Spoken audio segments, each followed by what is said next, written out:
And good evening, everyone. I hope you're having a wonderful Wednesday evening as we get set for the wonderful world of Final Fantasy Randomizer. See what I did there with all the W's? Hi, everybody. I'm Trenton along with Edgeworth and Zangrief tonight. And we hope you enjoy another matchup of the Final Fantasy Randomizer League. Tonight, the party, a fighter and 3 white mages. What do you think, Edge? Oh, I mean, the W alliteration appropriate for the 3 white mages.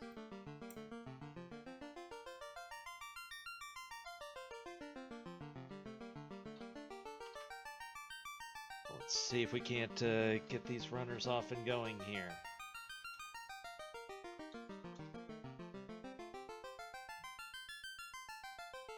I appreciate everybody who wants to spend part of their Wednesday or week or night or whatever you want to call it with us. Whatever you like to call it, we'll take it and hope you enjoy.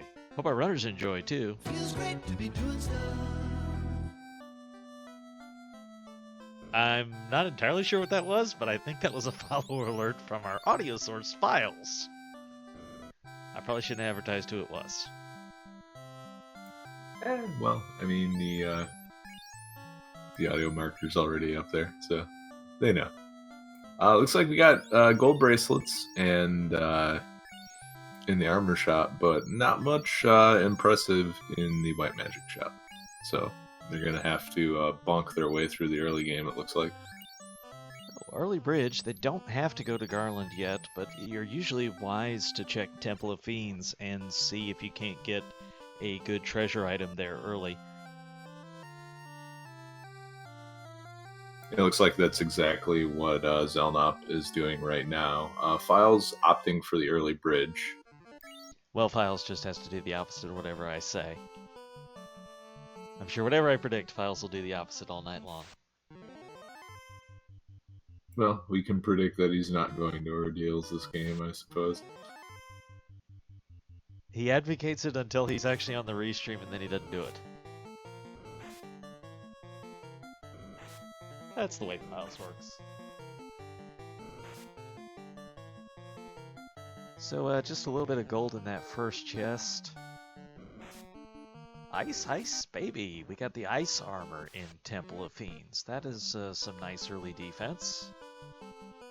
Ice armor good enough to be endgame gear, so very nice to find that early. Of course, hoping to find the... But you can certainly make the endgame with ice armor.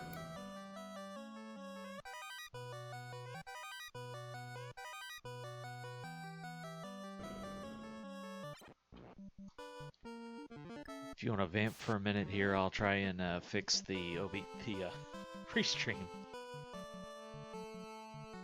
Yeah, no worries. So Zelnop is going to elect to fight Garland if he can make it instead of... and he's taking some hits from encounters. I'm not sure if he's going to be able to finish this out. Looks like he did make it outside to use a tent, and I would be very tempted to fight Garland instead of running back like he did, but not only is he going to skip Garland, but he's going to go straight across the bridge, and this seems like a little bit too aggressive of a play for me, at least. I think part of it's going to depend if you had a weapon that you felt confident with. I mean, 16 damage against an imp is not going to be very much against Garland either. So that would have taken a lot of effort. And if you have the early bridge option, you're free to take it. That's part of why it's there. Yeah, I mean, the only objection that I have is not to the early bridge, but of the timing of it. I think I would have picked up the other white mages. They may not be contributing, but that's still 34 HP worth of damage that they can absorb on the way to Provoca.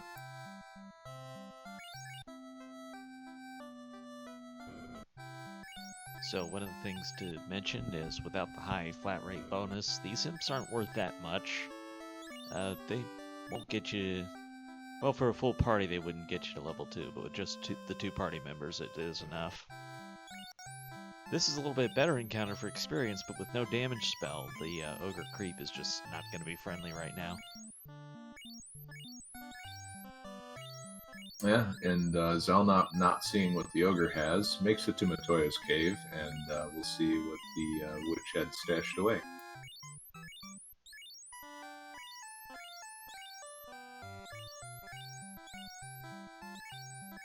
Totally agree with Zelnop's decision. The katana and the heel helmet's certainly good enough to keep.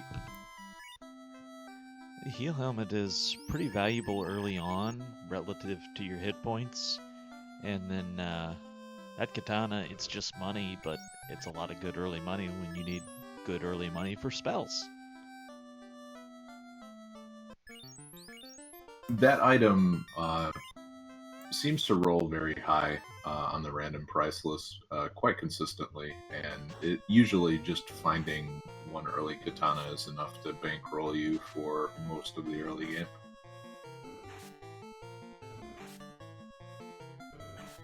Files up to the pirates at this point. Don't think, well, we didn't find any AoE damage items, so he's got to swing this one at a time. Unless, of course, you get lucky and find Fade at level 2, but apparently we didn't. And interesting that Files nopes out of that. Oh, okay, they have Blaze. Well, that would cause you to nope out of it. And, well, this might be a bottleneck. I'm a little surprised he ran from that ogre instead of testing the waters there. I guess he has no heal items, might have played into it, but that's the kind of thing he needs right now to get a couple levels. 1 or 2 levels and you should be able to handle Garland easy enough. Which I presume is his goal at the moment.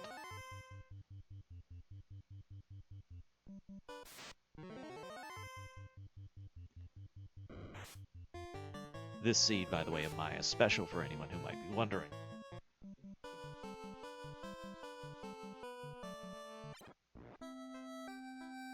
And in chat, made the point we should wish everybody a happy Pi Day, so certainly hope it's been a good one for you. I, alas, have not had any pie. I don't feel like I've properly appreciated the day. No, I think that's very important, and I might be headed to the grocery store after this run is over. So Maya is going to go after the ogres here. He's got a green and a regular variety. If he's able to get through it easy enough, this should be a nice batch of experience, but he apparently decided they were too tough, so he'll try his hand with the iguanas instead. Finding the right target makes quite a bit of difference, because it's not just the experience they're worth, but how fast you can kill them and move on to the next thing.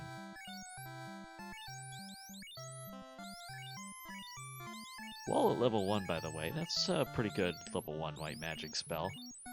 Helps make up for lack of ribbons. So Wall and A-Fire, both useful in this situation. However, it's the low HP pool that's going to be somewhat difficult to get through.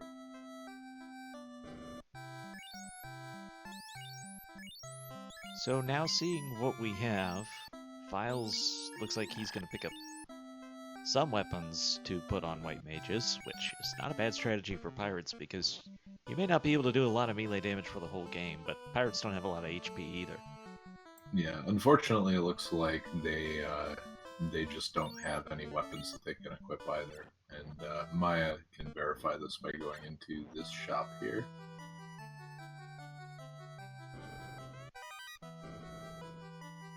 Yeah, there is nothing that the white mages can use. Well, then your only hope is get them up high enough where they can kill a pirate bare-handed, and that's not an easy task.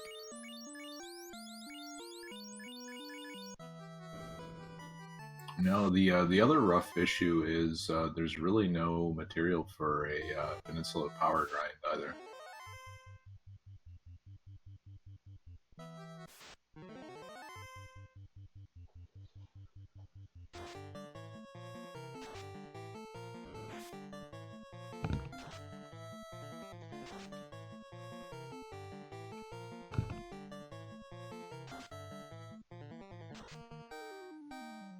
So everybody heads off to find what they can find to kill. Files has got a creep. Mad Ponies have lit 3, so they're not going to be a good target for any kind of grind.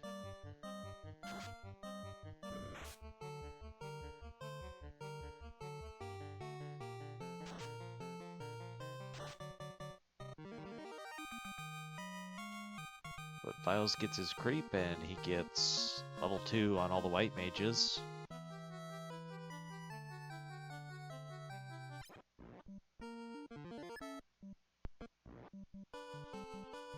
It looks like he's done with Temple of Fiends.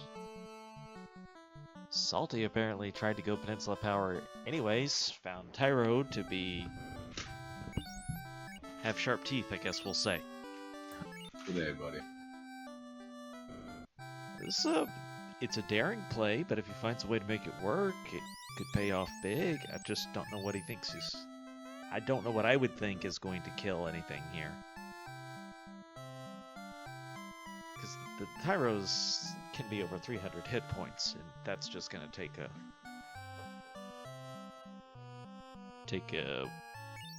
I don't even know what I'm trying to say. That would take a lot of swings if you're only going to do 16 to 20 damage.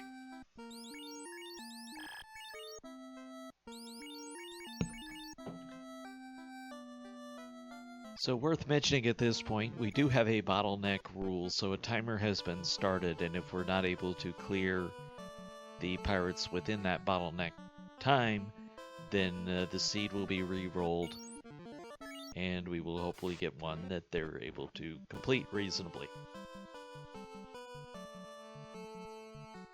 It's just an unfortunate reality we have to face sometimes. These pirates can end up being not necessarily unbeatable, but unbeatable within a reasonable period of time when we have no AoE magic. And do they have stun touch too? Oh my.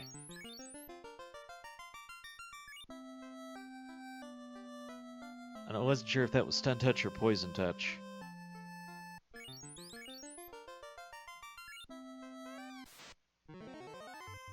Here goes Files. So the hope for Files now is that he can kill 2 around and miss the blaze, which is not working out for him.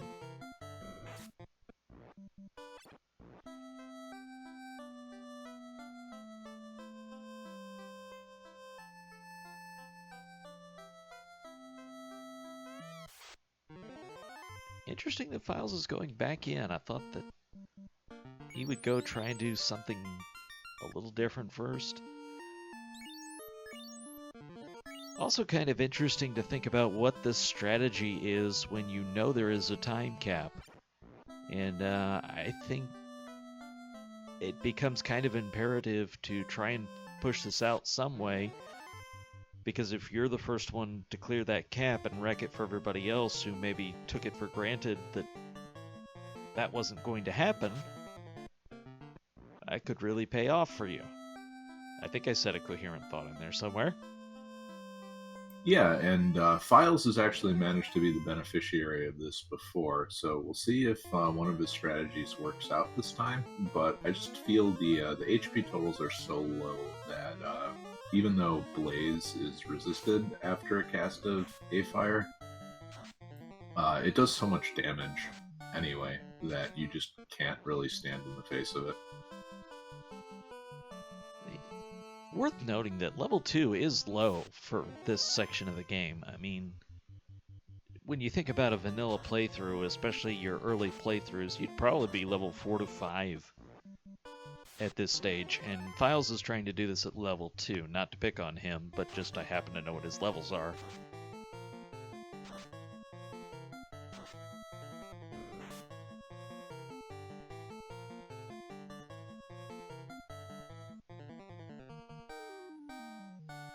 But if you're able to get that level 4 or 5, maybe you test the waters and see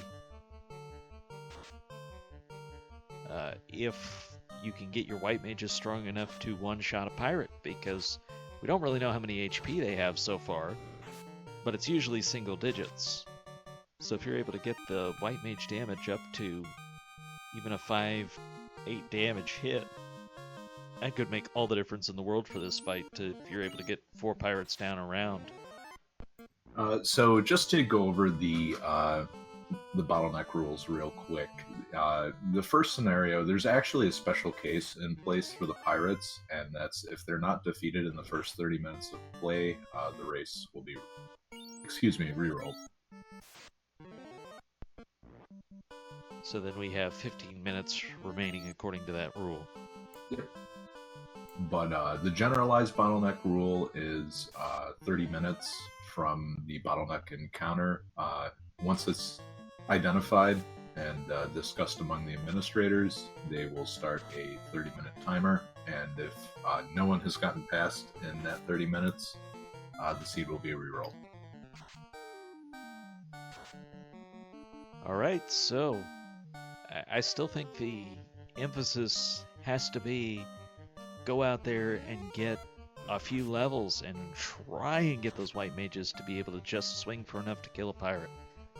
Because you're also going to get more HP and magic defense with that as well, because you're talking about, equipment aside, something like 2 to 4 magic defense with this party, and that's just inconsequential against Blaze. You add double, triple that, well, it's still not a lot, but maybe with the HP you can survive 1.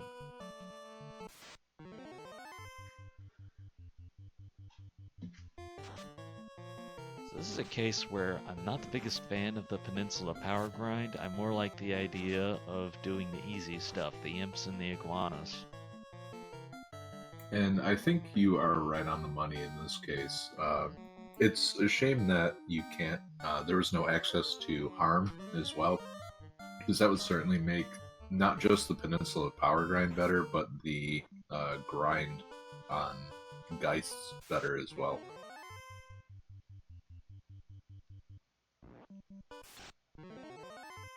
Yeah, but as we see these Peninsula power encounters, I guess a single giant might be killable. I'm just not sure what else would be. Yeah, it's a bit rough with ogres knowing an AoE damage spell, and just the white mages unfortunately not having any equipment.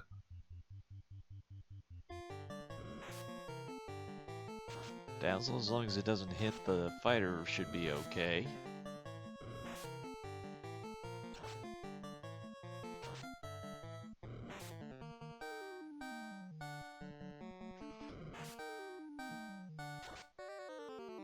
So this is a situation we hadn't seen come up that often.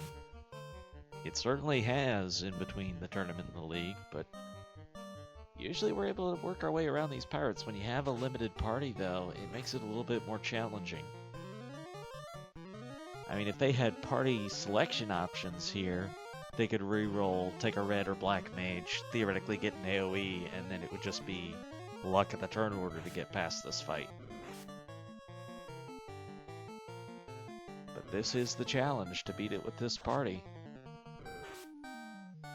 So here Maya, I think he's level 4 on everybody, and 2 of his 3 white mages survived 1 blaze.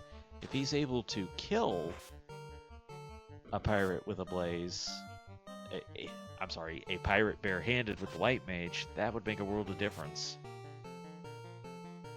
But he's still trying to do the A-fire and wall strats, and I think I'm at least trying to hit him first. The other frightening part of the strategy is we don't even know what is in the second slot for pirates. Hard to imagine it's going to be worse than Blaze, though. I mean, it could be Thunder, and then that would be pretty well equally bad, but... Yeah, but just as a follow-up, if it's any sort of AoE attack at all, I mean, even a Scorch would probably be enough damage to destroy the already weakened party. So we are approaching 19 minutes in. We've found none of the major items yet. What we found is that pirates have Blaze, and you are not beating them at level 2. So our runners looking at various options, trying to get whatever levels they can get. Looks like Salty's hit points has actually gone up pretty considerably here, so I guess he's been able to get some of these fights that I didn't notice. Yeah, the Frost Wolves are not terrible if you can get to them early. But unfortunately, Files is just getting the worst of this fight. I did see they had stun touch though, so that can make them pretty unpleasant.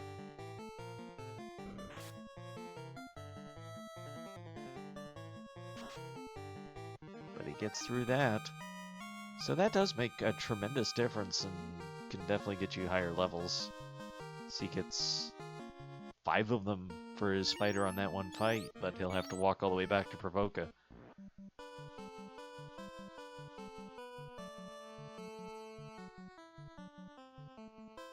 That is a long walk.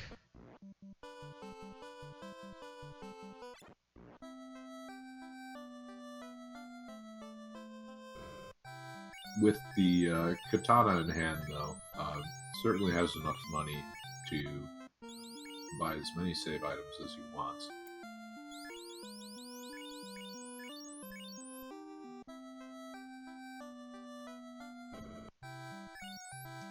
Mad Bodies have fire too. Wow. Already saw them have lit 3 earlier.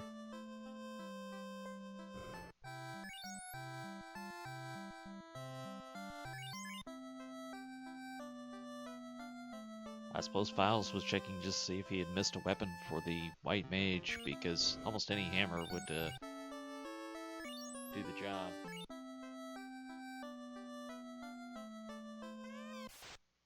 So right now, off stream, we have Zarnax taking on a Tyro, and looks like Ali Gerbropt is fighting creeps.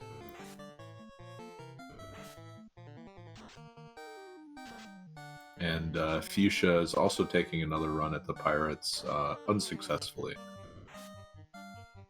So, oh, they have stun touch too! Files is testing the water to see if his levels are enough to survive all the blaze. That's a lot of blaze to try and survive. Yeah, and this is the biggest issue is I really think unless you can get heal off alongside, just the amount of damage that they're going to do at the start is really going to kill off most of the party.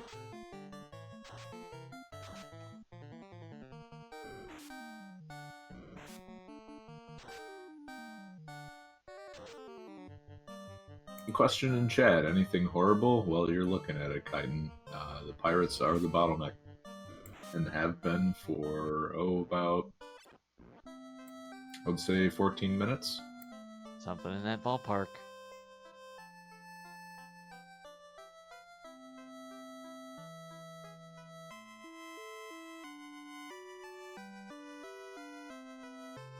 Alright, so this is going to look a little awkward, but Files has decided that he's just going to wait out the timer. He's not going to try and grind. But this is where I was saying, I think if you push on, there's a potential to steal one here if you're able to do what nobody else is. I mean, certainly what Files did in a previous race, able to fight I believe, a max evade, max HP Astos in what took about 25 minutes for one fight.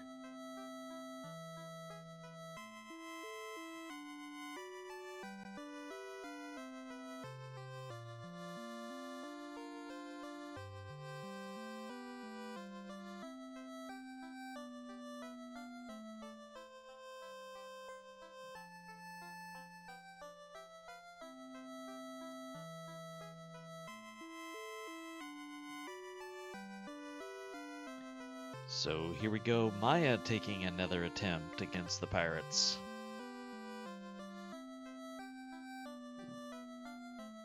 Looks like Salty is going back for A Fire and Heal, which I believe really is the only strategy that's going to win the day. Good turn order combined with good healing. but even then, it's going to require a great deal of luck.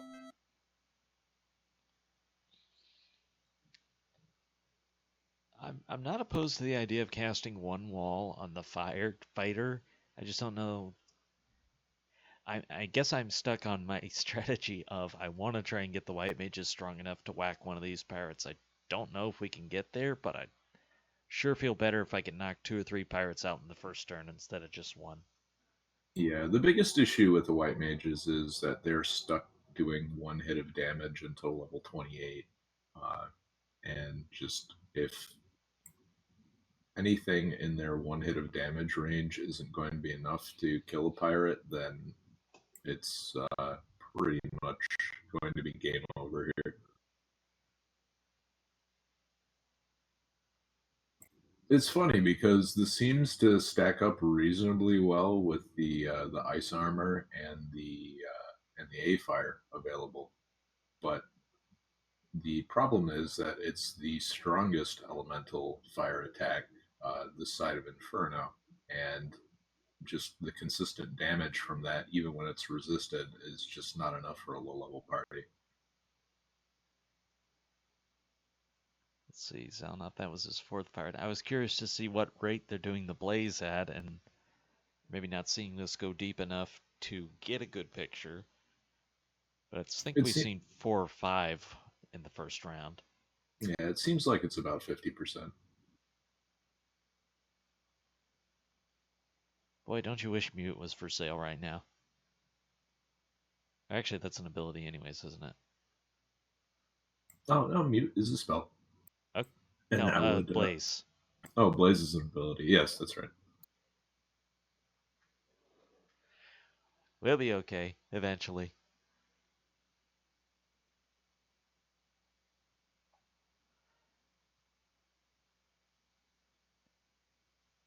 So I always like to think through what I would have done in this seed, and I think I just would have pushed the levels as much as possible right up to the edge of this timer, and then maybe gone in here at like 28 minutes with very little time left to the reset clock to hopefully be closer to level 10 and see if I can steal one.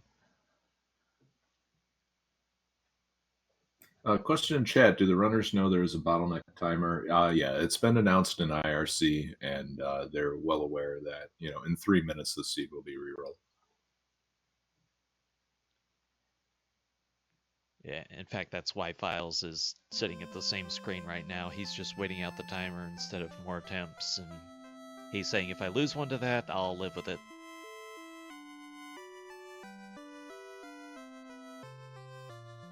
Maya excited at killing one pirate. It is somewhat noteworthy. So can we just declare the winner as the person who killed the most pirates? I think Files would be in favor with that with his 3.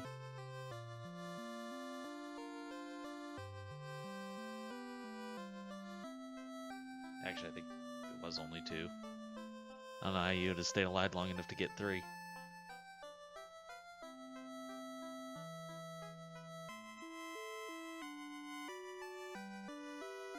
All right, 2 minutes left to go. Well, good luck. You're the one that has to do all the IRC commands, right? Oh yeah, we have to end the room and start another one.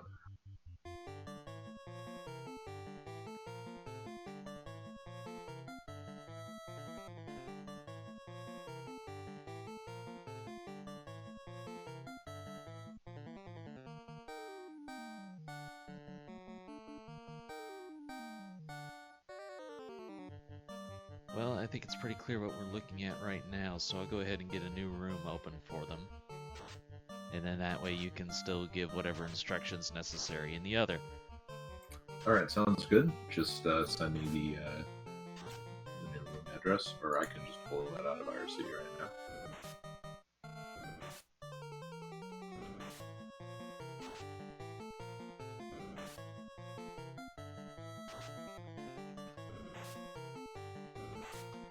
We adapt on the fly here. It's part of what we have to do.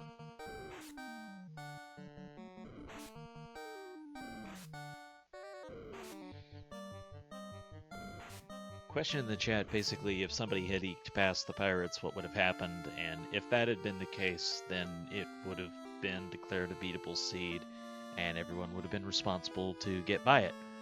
Or they could just forfeit and let that person win, but that would be up to them.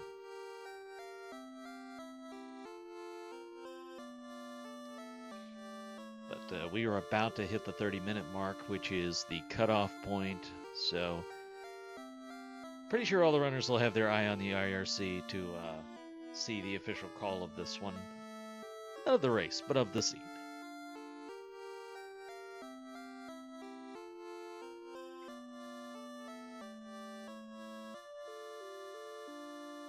Well, here we've seen two of them go down.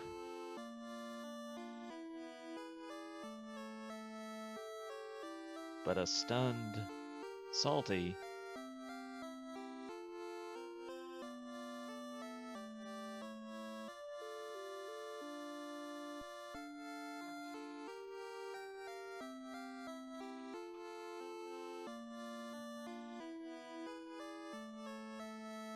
and Salty is down with just two of the pirates. So we've reached the 30-minute mark.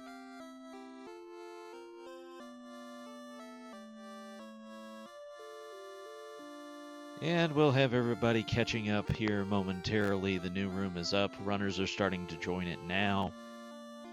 Once we have everybody in there, we'll get this thing underway.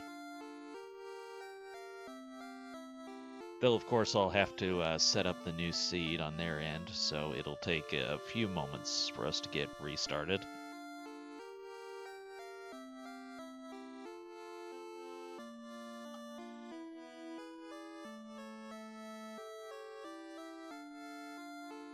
And so GG to the pirates, who show us what they're made of, and they're made of blaze, and then there's more blaze.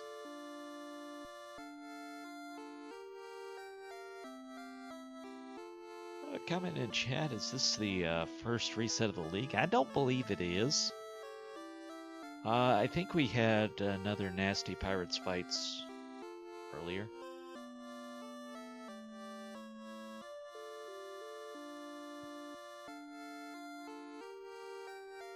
Yeah, in the all-white mage round, I'm pretty sure we had a reset seed.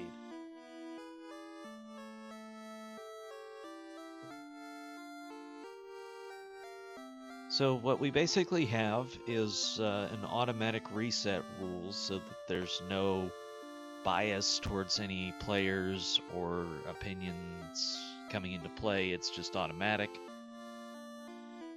That when we hit the cutoff time of a bottleneck, that everybody is required to go to the new seed.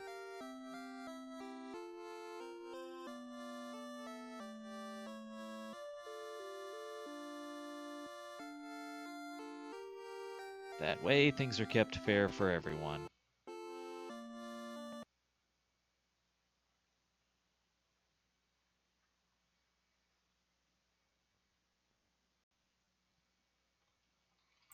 So we're going to take a 5-minute break before re-rolling the seed, but we'll have the same featured runners and the same rule set, and hopefully Magic and the Pirates a little friendlier this seed.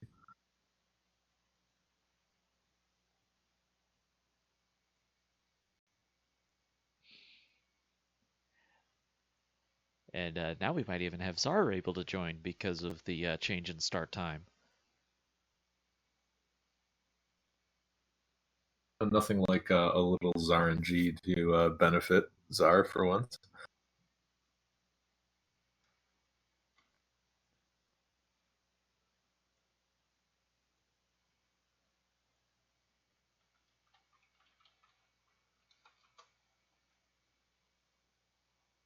So on this bright and happy note, we'll mention that if you want to find out more about the Final Fantasy Randomizer, the Discord's the best place to start. More help than you can shake a stick at, or your money back guaranteed. And I promise, not all seeds are this bad. If this happens to be your first one, this one was just unusually tough with the Blaze Pirates and the forced party selection. I mean, we didn't see what was available in the black magic shop, but if you were able to bring a red or a black mage and even get, say, a fire 2, a lit 2, the pirates would have all died to that. I mean, even if they had been able to get a bane or a zap, it was probably going to be enough to get by that fight. It's just the combination of the skill they faced and the party composition just wasn't going to cooperate on this seed.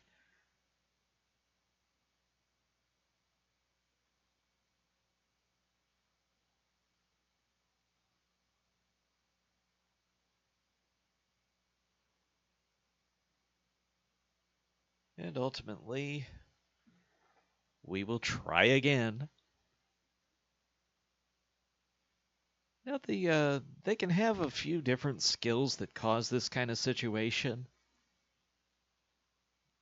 Blaze isn't even necessarily the worst.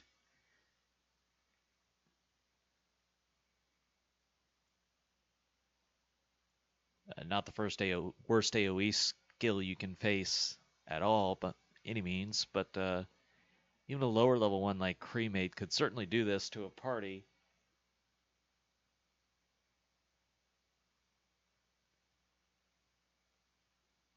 Although, if it's lower level, you're going to be able to get your magic defense high enough that you can reduce the damage and probably make that a lot more friendly. And also, if they had been able to get a weapon on the white mage and knock out half the pirates basically in the first round, that would have made a huge difference.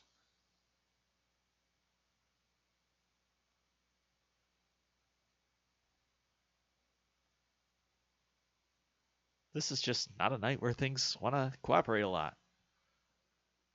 Let's see. Edge has gone ahead and rolled ourselves a brand new, fresh, out of the box smell seed that is available to the runners, and they'll get set up with that soon. Did you roll him a good one, Edge? We'll find out.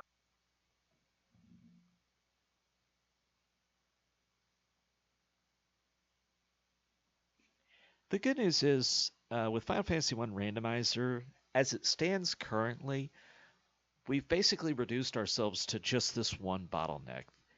Otherwise, you're almost always going to be able to get by anything, barring forced party composition rules, etc., etc.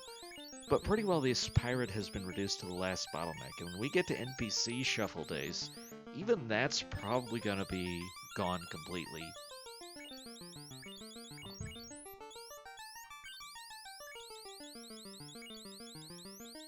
I think once we are in the days where NPC Shuffle is live in the main version, it's currently in beta testing still. But once they're able to travel the world more, I don't even think we're going to see the pirates be the roadblock that they are now. At least less often.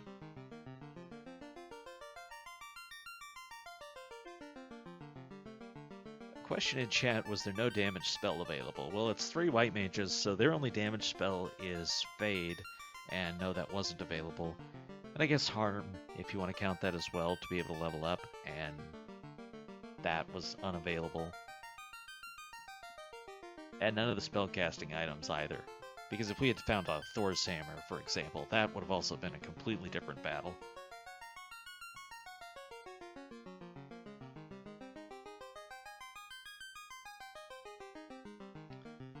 Our runners are getting set up, as you can see. Files has his party.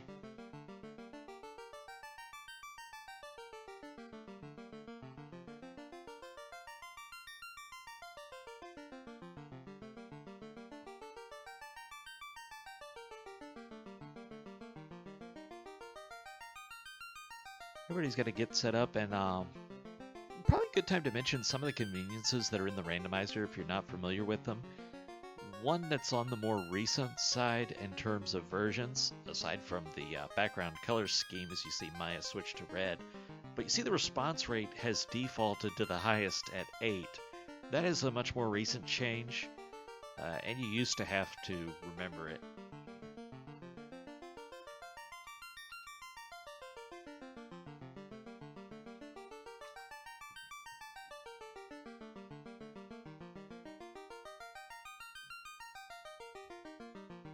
Which was a challenge, but one you had to adapt to as a runner.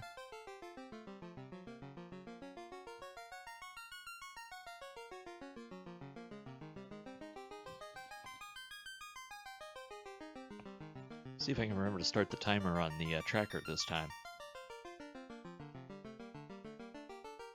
It looks like everyone is getting set up again with the addition of Czar. So this time we will have 8 runners in the race.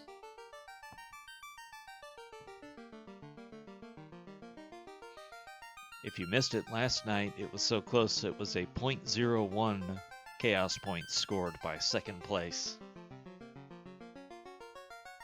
That probably makes show feel slightly better out there somewhere that it happened to somebody else. I just gotta be a little quicker with that worm fight.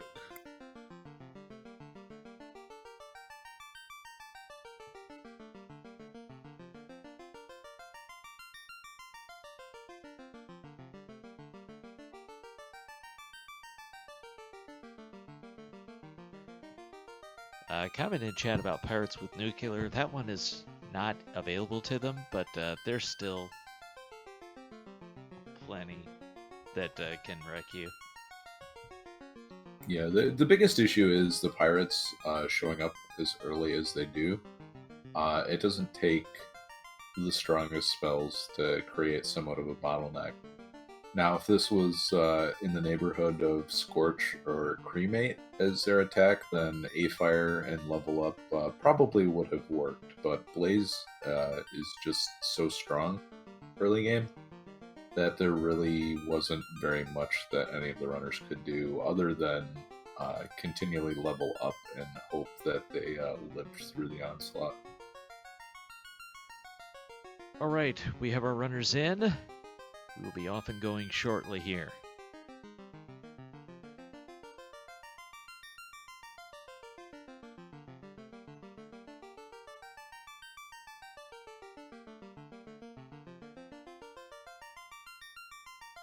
So this is a thing we always know has the possibility to happen.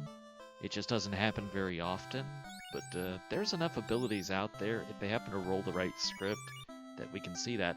Life 2 at level 1, that is a great find.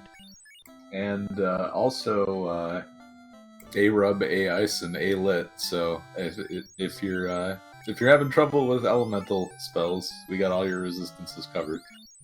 The only thing that's missing was the A-Fire from last game. Oh, and I guess chat wants my line.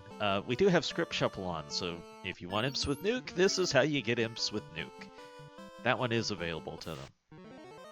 Nuclear is just an ability that's only available in the boss pool, which is the last 4 Fiends, Chaos, and Warmech. So they all share a pool of skills, which is still going to make them theoretically have some more dangers available when you get to the end of the game. The conventional pool of enemies, however, does have one nuke floating around in it, courtesy of the Evil Man enemy. Doesn't cast it very often in vanilla, and it's buried behind Expert, so you almost never see it. But in Script Shuffle, hey, it could be the first thing you see out of an enemy. Yeah, and there's a lot else that is out there that can give you a bad day as well. I mean, Bones could have trance, and that could stun your entire party, and that would be unpleasant. Yeah, and so far, Files is finding out it is pretty unpleasant. Salty already reset out of that fight. Bones don't have any HP though, so might have been worth it to swing away with your fighter against one of them. They are the stun specialists this seed, though. They have Trance, Dazzle, and Gaze.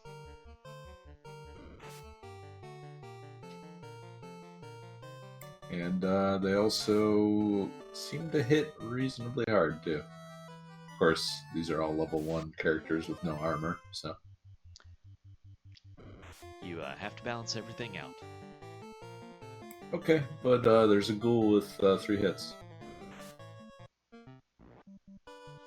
And really, I don't think there was much of anything in Temple of Fiends that I would want to walk out.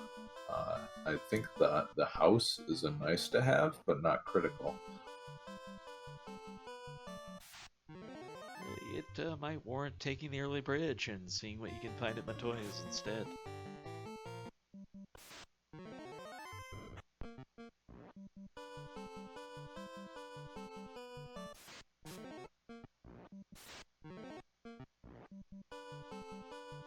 Yeah, it looks like Files is having some difficulty even getting away from Temple of Fiends, although he is in an area with a lot of free tiles, except that he keeps walking on the non-free tiles. Yeah, that has always posed a challenge to me, not having this map completely memorized. That basically, I can't even tell how long the encounter table really is outside of Corneria. I've got to be on the walk to Provoca before I have a real idea how far I can walk. Yeah, and I'm in the same boat. It's just the best rule of thumb for trying to remember what the free tiles are outside of Corneria are you have encounter tiles on anything that isn't a full complete land tile. So all of the half tiles that you can still walk on that include coast are going to be encounter tiles. And the angry imps have frost. They're trying to spread their rage. Hey, we've got silver hammers in Canaria, so at least if they need to bonk their way through some pirates, that is an option. Yeah, by contrast, if we had had silver hammers available last seed, then I think we would have seen pirates go down.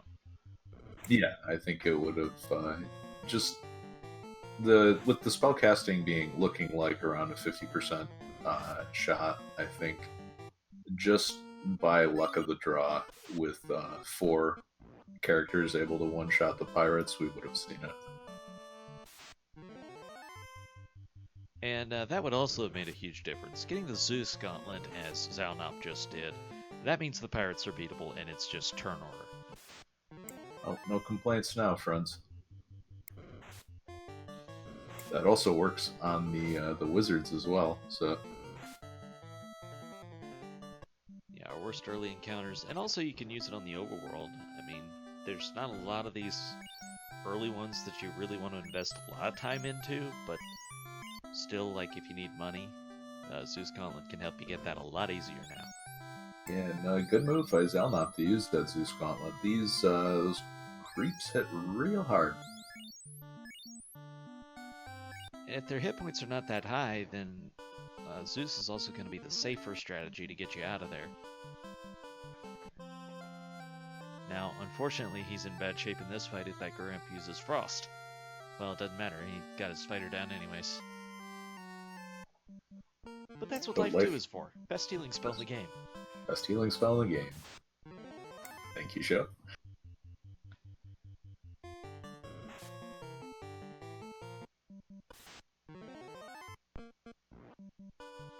Why would I cure 3 someone that's alive when I can life 2 someone that's dead?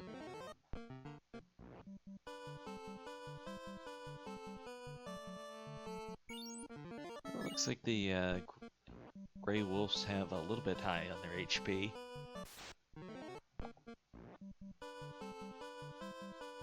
Salty managing to get away from a pack of creeps, and they're chasing him.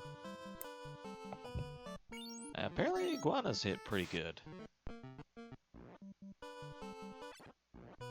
Took out Zalnop's fighter in one shot. You know, it's always kind of interesting to see how people will react from one race to the next. Every single runner came up here and checked Matoya's. That is not normal. No. It's something that you definitely wouldn't see a lot of the runners doing, but having once again gotten no AoE damage spell in Canaria, I can see why everyone did that. Well, and I think even despite that, it's pretty well a reaction to the last seed that makes them more inclined to go check there and see if they can find that casting item or money or something. Harm 4 is here. So we're in every possible and conceivable way a different situation than we were last time. Yeah, so that opens up the quick pop grind with you can pick up Geist to get some more charges, and then head up to fight Zombles once you can get a couple casts of it off. And looks like Salty's not even going to save going into this pirate fight. And that is brave, but it looks like it's going to work out for him. Yeah, we're not seeing anything nasty come out of them on the first round, and any AoE that does damage is going to kill the pirates. They just don't have that many hit points. I think... What is their hit points in vanilla? Like 9? Yeah, so I mean, even if they rolled 400%, it's still going to take them out. Yeah, so they just can't scale that high when the base is as low as it is. So any AoE damage spell is going to get the job done. Bottle is for sale here. Make sure you keep track of that. We've seen some nice prices in this seat. The heals are cheap, the pures are cheap, the cabins are cheap. Tents are also cheap. The silver bracelets, not so much, but even the copper bracelets would certainly help if only you had some extra money. The only thing that the runners are probably wishing they had more of. It will be interesting to see if anybody takes that Harm 4 and goes Zomble hunting. It's definitely a valid strategy. And I do think we'll see at least one person do it.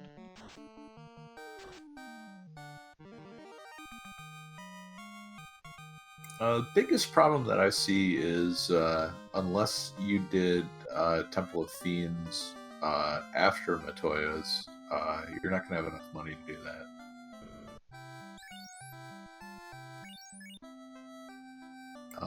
That's a play. Maya is taking the budget route.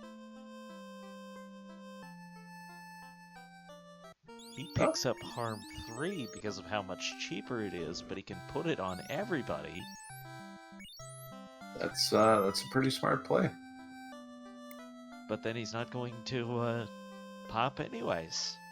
So that makes sense in both situations. You want your mages to all be able to cast Harm 3, and 3 casts of, 3 casts of it should be more than enough to kill a Zomble. The alternate is you don't need Harm 4 to kill ghosts in Undead in Marsh Cave. Question chat, restart? Yep, we had pirates with Blaze and no AoE, so... Also, no weapons for the white mages either. So far this seed has been a lot kinder to her. Like, a lot kinder to our runners, is what I was attempting to say. I'm looking at too many things at once. Zeus Gauntlet early. No early TNT, but that's a good chunk of money in this dwarf cave. And yeah. Now Maya might be regretting buying Harm 3. It's as far as the game goes, I think he won't regret it unless he doesn't find Fade in a white mage slot. Clearly his plan is not to do a pop grind, and so Harm 3 should be more than enough to carry him through everything that's really not a Ghost and Sea Shrine encounter. If he runs into a lot of those packs, though, yeah, he's definitely going to miss Harm 4. Could also make a difference if you're thinking about picking up zombie dragons at Castle Ordeals. But these other spells that were available on there, it wasn't just Harm 4, it was Cure 2 and Ruse, and there's a certain amount of value in both of those spells, so you're going to have to give something up, and I think you pretty well cast the die on that one that Harm 4 is going to have to be sacrificed. Yeah, I think when you're looking at preferences, Ruse is a nice spell to have. It's especially nice if you have it on a knight that just class changed. So I'm sure Maya will be, or anyone will be looking to pick up Ruse if they find the tail. Oh my, but, speaking of nice prices, I just noticed the softs. That may be the cheapest that I've ever seen the softs. Also of note, Maya just found a silver sword for 800 gold. That's also nice. And looks like we have Cure 3 at the level 3 shop for about 1,000. So Maya's going to leave that and go check the prices at the 4 shop. Yeah, you don't want to do that, then find out Fade is at level 4 and you didn't get it. So Invis 2 is at level 4 instead, and this is kind of, if you're going with a multiple mage party, then 3 casts of Invis 2 is certainly preferable to 3 casts of Ruse. It's just an extra stack of invisibility on everybody by the time you're done with it. So Zaunop went up to Peninsula Power, he got a few levels off of that. And also, he should have a decent chunk of money now.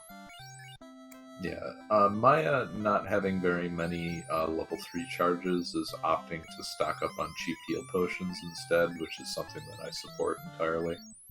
Also of note, no fade, no exit, so that's going to be an interesting decision to make.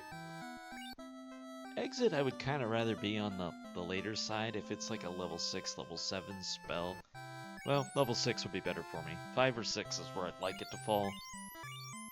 But something like Fade, I would really much prefer that in the first 4 levels, because now its uses start to get limited. But then again, if you get it to level 7 and you've got 2 charges on 3 characters, that's still 6, and if you had 6 from one character, you'd call that a lot.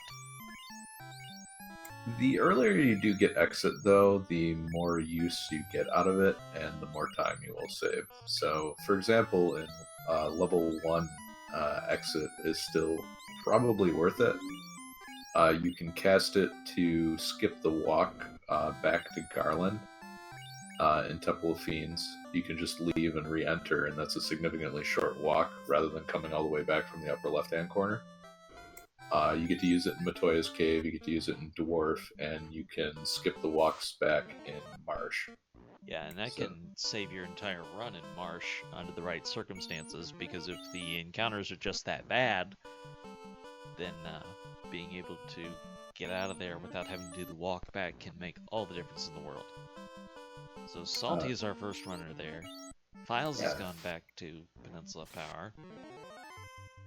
So, time to see how nasty the Marsh Cave monsters are. This particular group doesn't look too bad, but the shadows are really what you're worried about. 18 damage, although that's against some armor. The classic nuke and run strats, great to do when you have an item. Especially when Lit 2 kills everything. Yeah, not a bad idea versus the Shadow group. White mages are very poor at running away at the beginning of the game. And against these particular monster groups, Lit 2 is more than enough to kill them. Well, early tail find. That's not bad. That is something I would like to walk out. Yeah, I think at this point you have to. Being able to get the class change as soon as you find Floater makes your every single character that you have in your party much more useful. Yeah, for starters, the earlier you make the class change, the easier it is to get all 4 spell charges with the knight. Plus, you can learn the spells, and anytime you're coming to, say, the Onrax, the Gaias, the Leafins, you can learn the white magic spells while you're there, because if Cure 4, for example, is at level 8, you hope it's not, but you want to be able to learn that without having to walk all the way back to Leafin, because you probably won't. And here's where Maya's Harm 3s are going to come in handy. Harm 3 will one-shot every single monster in this group.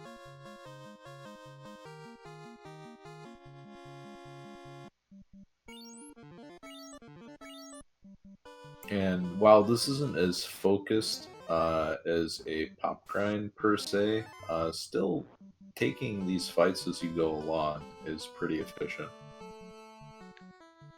Well, they are encounters that you have to face anyways, so there is that.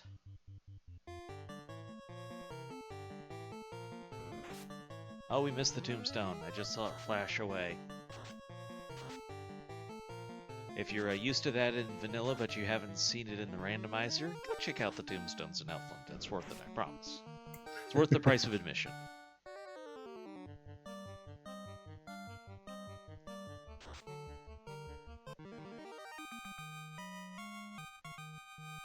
Alright, so we know at this point that the TNT is going to have to be here. Actually, it could be the crown. But one of those two has to be here at this point. Now, the question that I have is, did Maya walk the house out of Temple of Fiends? Because he is about out of harm charges. Yep, he did. So that's going to pay off as well. They were for sale, but he wouldn't have had the money to buy one. So Files is going to try to Zeus Gauntlet down these trolls, and I feel like that's never a good idea just because of how much HP they typically roll. Not only that, but how they often get multiple hits as well. And you say that, and on cue they're hitting for 3 hits and a bunch of damage. Yeah, they must be right on the border between 2 and 3 hits. And there's our TNT. Maya's the first to find it. Alright, looks like he's going to do a little bit more digging. Well, you're already here, and this hasn't looked particularly scary yet. ... Well, how about gargoyles that hit you 4 times for stun touch? Slow's not that pretty either, but the Zeus Gauntlet's probably going to kill him. Or not, because the game loves to make a liar out of me. If it Never mind. Creamy. Now this place looks more unfriendly. But he gets away. Yep, and time to dip into the heal potions now. Although with life 2 on every single white mage, he's probably in good shape to keep going. Yeah, we also haven't seen the gargoyles be a common encounter, so I think I'd be willing to take my chances on that one. Oh, if you haven't seen him often, that just means the probabilities increase from here on out. Oh, 4 wizards, no invis 2 charges. Good luck, Maya. Well, Lit2 can one-shot them under ideal circumstances, but only gets the one. His fighter should get the other, though, as long as he gets that turn off. Which I should have not said that. Sorry, Maya. Oh, how do you like Lit 2, huh? And that's unfortunate. So now my entire strategy has changed, and I'm just going back for the TNT.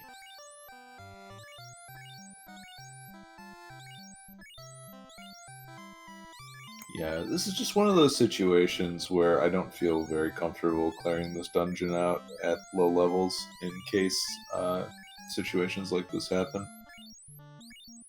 Any AoE spell or ability is going to be very difficult to deal with at lower levels. Once you're about 10 or 11, then you certainly feel more comfortable diving into longer dungeons. But I mean, even this pack of scorpions, if they decide to attack, could do some serious damage.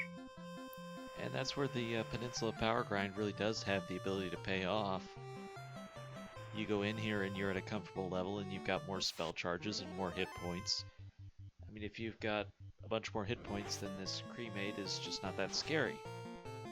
Now, 42 hit points against a couple of gargoyles, that is unfortunate. And I've got to switch modes a little bit on tracker, and I'm just going to hold off on marking the TNT till somebody actually leaves with it.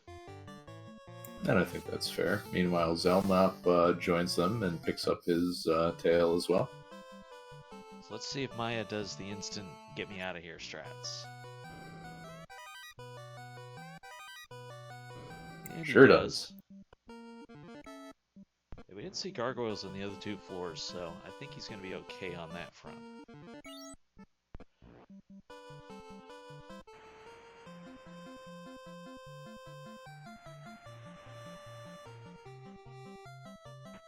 It'll be interesting to see if Salty does the same thing, or if he checks the rest of these chests we didn't see and just skips the mages this time, or wizards, or whatever they are. Oh, we've got Stone Touch in this undead fight. Actually, that could be a good thing.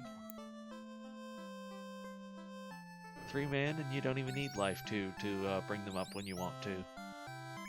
The other benefit is normally you want the white mages to hang around as sort of damage mitigation. If Kraken decides, for example, to punch out a couple other mages, then you at least have one that knows life 2. And with life 2 being at level 1, you don't really need that many levels to have spell charges for it. And the bones with Trance have just stun-locked Maya in this fight so far. So close to getting out of here, and yet so far.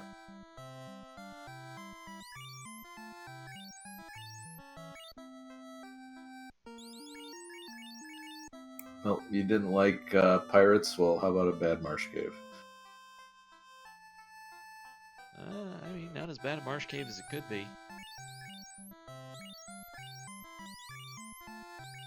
But still, I say that, nobody's gotten out of here with the DNT yet that we've seen. Maya just opts for the resets, and you know what? At some point, you gotta make that call.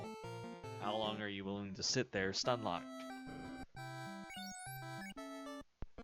Feels bad. It's a 25% chance. I think I would have stuck the stunlock out though, given how far I'd come, and the fact that I can also throw out harm 3. And it looks like Zelnop is going to get stunlocked on the way out. I think this is on his way back in, so I'm kind of surprised he didn't reset. I think he already got the tail. This is his walk down to the south side where the TNT is. Okay, well that turns out to be a lot easier. Salty is also going to find out how awful these wizards are. Okay, well the fighter missed.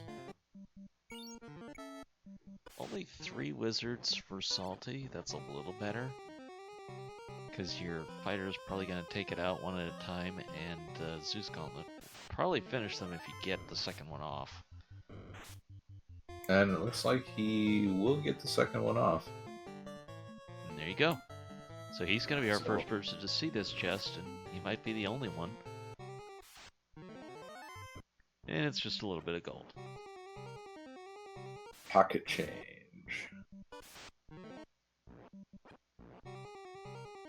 Can't buy you happiness, but it can buy you harm 3. I can buy you 3 harm 3s.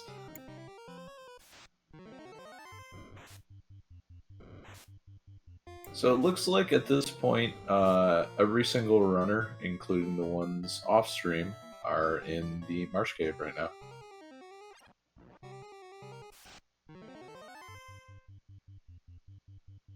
I mean, I feel like the Chamber of Commerce could do a better job of advertising it, but as far as our runners go, it's a reasonable place to be. Come enjoy the scenic Marsh Cave. You can't tell outright lies. Scenic's just not gonna cut it. Rustic, maybe? Rustic you might get away with. Zaunop gets by the wizards. Gets the pocket change.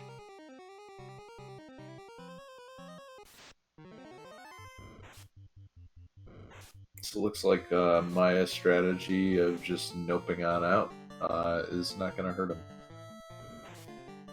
Well, he hadn't gotten out yet, but he's back to the same fight that stopped him last time. Here comes the Trance again.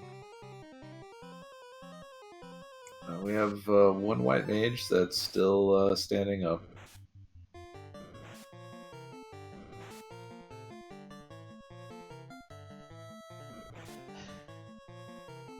There it goes. And the bones are very low HP, so Harm 3 getting off is definitely going to kill him. Won't do anything against the creep, but that's not, or the crawl, but that's not what scared you. Not to say it can't kill you. Oh, it's got stun too. It Just has for good measure. paralysis. What? Well, this is an awful group. Holy cow. Okay, Maya is out with the TNT. And I think Maya and Fuchsia are the first ones out, along with Salty. Zara. Oh, Salty made it out too, as everyone else is starting to escape now. And File's just doing some encounter manipulation before diving in. We'll see if this pays off. Pays off or gives him more gargoyles? Well, give him a... I don't know what he's looking for if he's running away from the shadows at this point.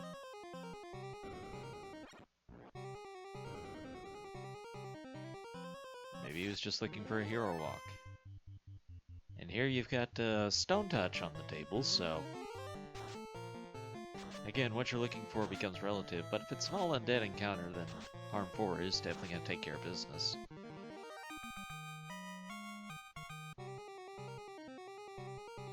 This is definitely where the pain of having the 3 white mage and fighter party comes into play. These encounters, I think, would be a lot less scary. 1, if you had stronger AoE, and 2, if you had somebody that was capable of running away early, like a thief or a black mage. Now from here, everything kind of changes because the world's going to be pretty open, at least 50% open once you have that canoe. So you have options, and I'm sure at least one of those options is going to be taken up by the runners in early ordeals travel, because with Lit 2 and Harm 4, you're pretty good for the encounters there.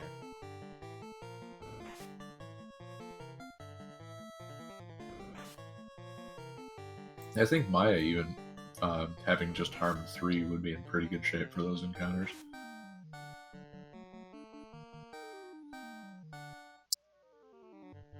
So we are at 30 minutes in. We've just seen runners getting TNT because Marsh Cave was not playing nice. The Pirates played much nicer this seed. Of course, Zeus Gauntlet will do that. This is an hour into the race, if you will, because we had to do a reroll on the last seed where Pirates had Blaze. Fate is at level 5. So is Cure 4, and Wall, and Heal 2. So I'd actually call this an unfriendly level 5, because I want those Fades, I want the Cure 4s, Heal 2 is just not going to happen, and I gotta have Wall because I have no ribbons.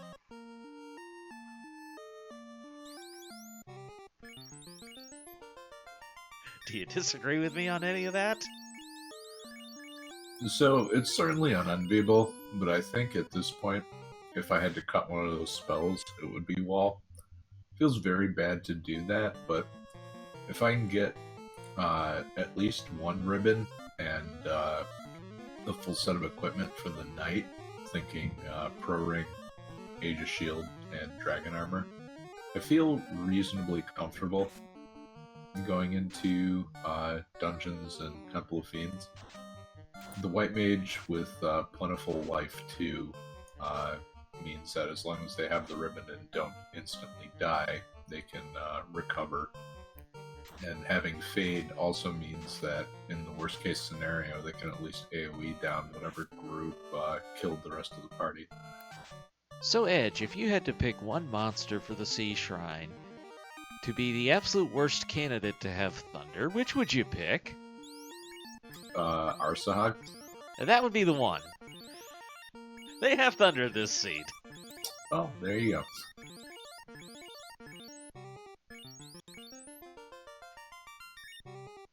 So question in chat, what is the goal? The goal is to defeat Chaos. You just have to get there first. And the early game has not been the most cooperative for our runners in those endeavors. Still, we're going to see Maya go ahead and make the Earth Cave dive. I'd feel a little more comfortable on doing this with Exit, or a little bit better walk in the encounter table. Now, a question in chat, why restart? The league has a policy where if no runner has gotten past the Pirates in 30 minutes, it is an automatic reroll. And the Pirates had Blaze, and there was no access to AoE spells. The White Mages did not have any weapons, so they couldn't really contribute to the fights either. It was a mess overall, and no one could get enough levels to overcome it in the 30-minute window.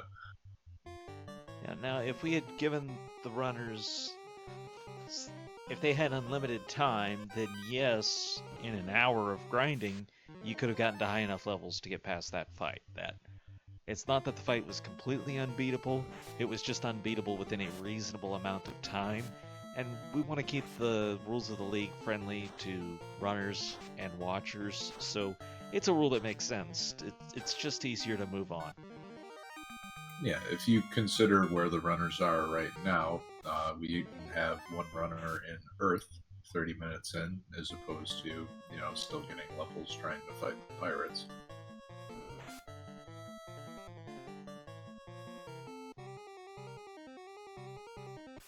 So Salty is in Crescent Lake, where he finds pro rings for sale. He's also going to be able to get a canoe here. Don't know yet what the other runners will do for their routing choices. But nothing for Maya yet.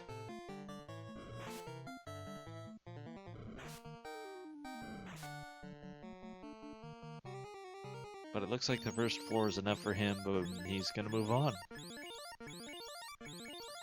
And that makes a lot of sense to me, because if you're going to go to the lower floors, you don't have exit to walk anything out.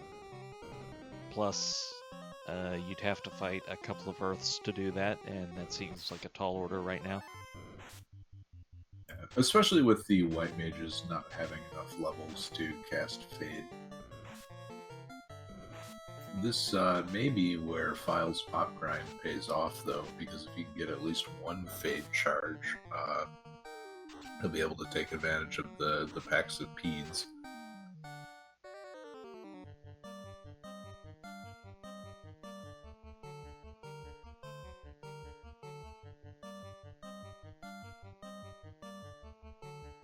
Now, Files, though, is not out of this Marsh Cave yet. And this is, for his levels, feels like a really long time.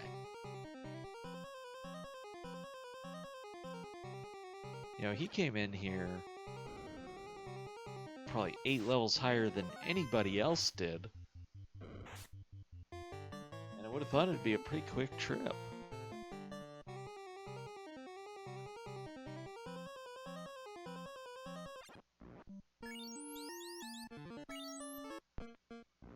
Alright, now Files is out of there. And do we have early Peeds with Stone Touch? Or is that stone still from Marsh Cave? I think that stone's still from Marsh Cave, although Zarnax is fighting a group of them right now, and has managed to slowly whittle them down with the Zeus Gauntlet. So it looks like even though they do have a spell list, they can still be dealt with reasonably well. And his White Mages hit level 12, and I think that's enough for a level 5 charge. Boy, if you've got early Peeds and you can do Fades and you're right next to the Crescent Lake Inn, that feels really nice. Yeah, and I think you definitely have to take that opportunity. Having White Mages with one cast of Fade each is nice, but having 3 or 4 casts of Fade each means you can make very deep runs into dungeons.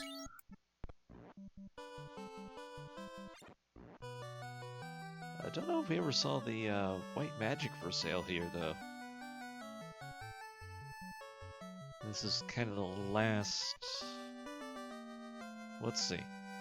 We know Cure 4 is off the table, so I guess Exit is our last real remaining white magic spell on the important list that's unaccounted for. Yep. And we have some interesting route divergences going on off stream right now. Fuchsia Fantasy is in Ice Cave and Czar is in Ordeals. I knew somebody would make the ordeal play. I still think Files might, but you gotta get the canoe first. Honorable mention, though, on the spell list to Fog 2, which we haven't seen yet, and if that's going to be the only spell available on its level, I'm certainly going to pick it up.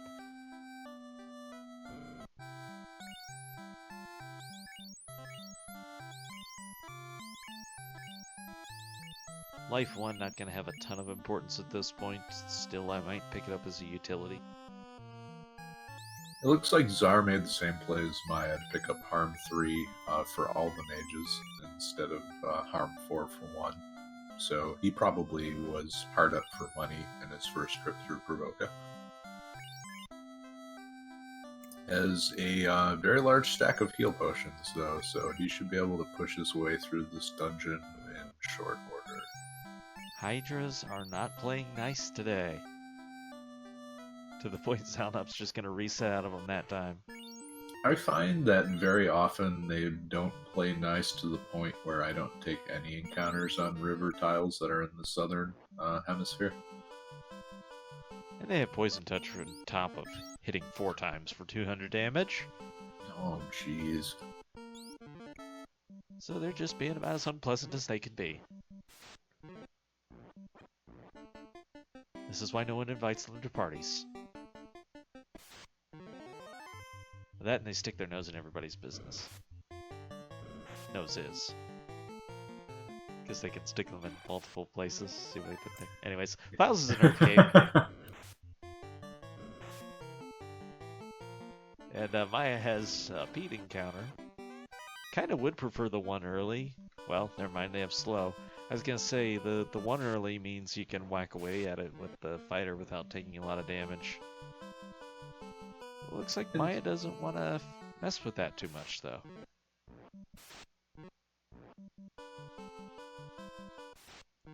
So I imagine at this point he's going ordeals.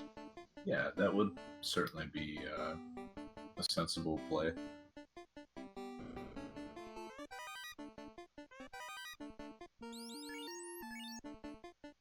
How far will Maya go? I'm sorry, how far will Files go with this dive in Earth Cave? Because we've only seen the first floor so far.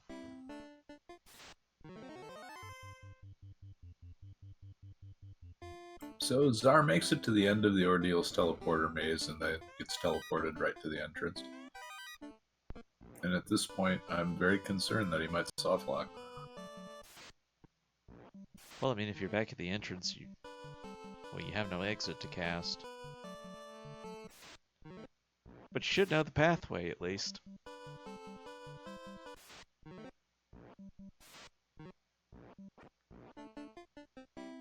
I like to refer to that as the whammy pillar, based on the old game show Press Your Luck. Whammy takes away all your money. The whammy pillar that takes you back to the start of it takes away all your progress. I feel like at that point, your best option is to just reset. Yeah, the only downside would be giving up any levels that you'd gained. Oh goodness, the Argoyles have Brack. Well, that's bad enough here, but Maya might find out how bad they are here. I don't know if Maya did a reset before he went in here. Stinger as well. They're not playing nice. Stinger will cause poison, which hopefully you've got enough antidotes that doesn't matter, but it's also very time consuming. Softs were cheap though, so you might have picked up a stack of 10. Well, the having 10 softs really doesn't matter when you have to use 4. Well, you never have to use 4. You might have to use 3. Exactly. But if you need 4, you don't have to worry about it anymore.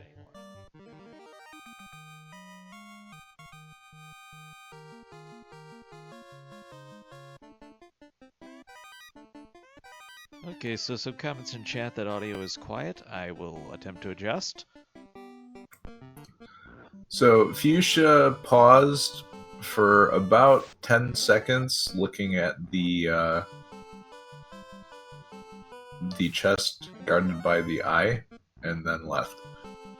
So he doesn't want to take another trip through really what is a very brutal ice cave in order to check that one chest, but didn't really find anything to write home about.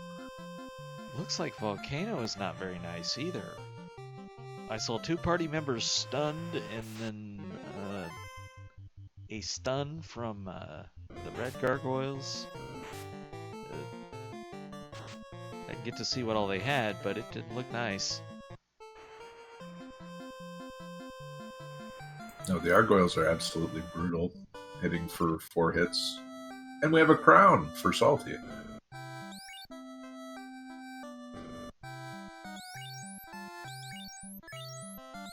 Now, just good luck getting out of here with it. Oh, they have heal too. Although I'd rather see him do that than Brack. So, I'm gonna have to resort to the same rule of, okay, you find the crown, but you're gonna have to get out of here with it first. Yeah, and I think at this point you just have to make a run for it, pick it up, and then leave. Sounds like a good idea. I mean, especially with whenever you're in a dungeon that's unpleasant, just any way I can get progress feels better to me. So it's like, can I do anything that at least moves me forward? And the idea of checking the crown lock chests, well, there's chance floaters in there, so that's progress. That's moving forward.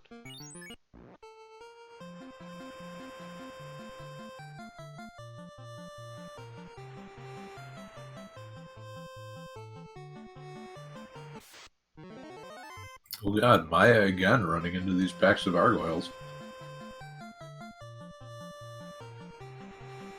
This play looked so good on paper, but it just takes one group like that to make it horrible. And it doesn't really sound like any of the dungeons have been worth it. Or, sorry, not worth it, but it doesn't sound like any of them would have been easier than the others.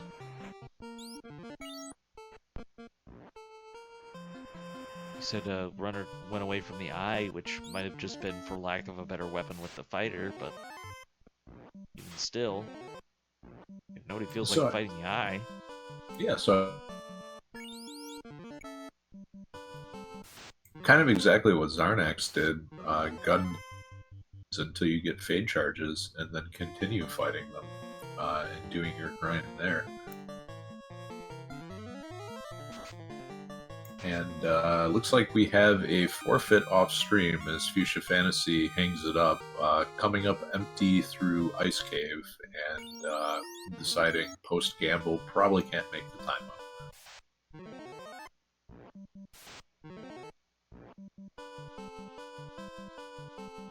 Salty finding more peds here in the volcano.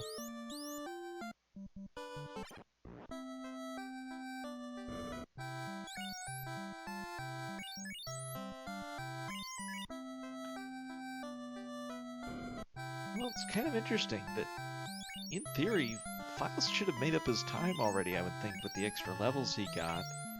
But that really doesn't feel like it's the case. Yet still, it's not like anybody's pulled away.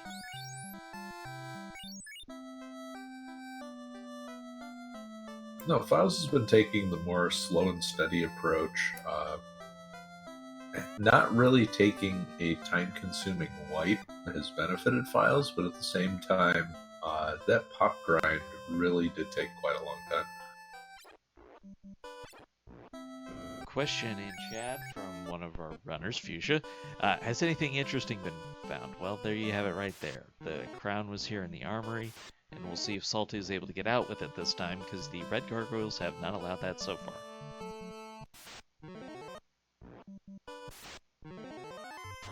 They're like that basketball guy who was in the investment commercial that kept blocking everything. I'm giving him the whole Dikembe Matumba. Yeah, there you go. No, no, no. Not today. Yeah, except it's 5 Dikembes now.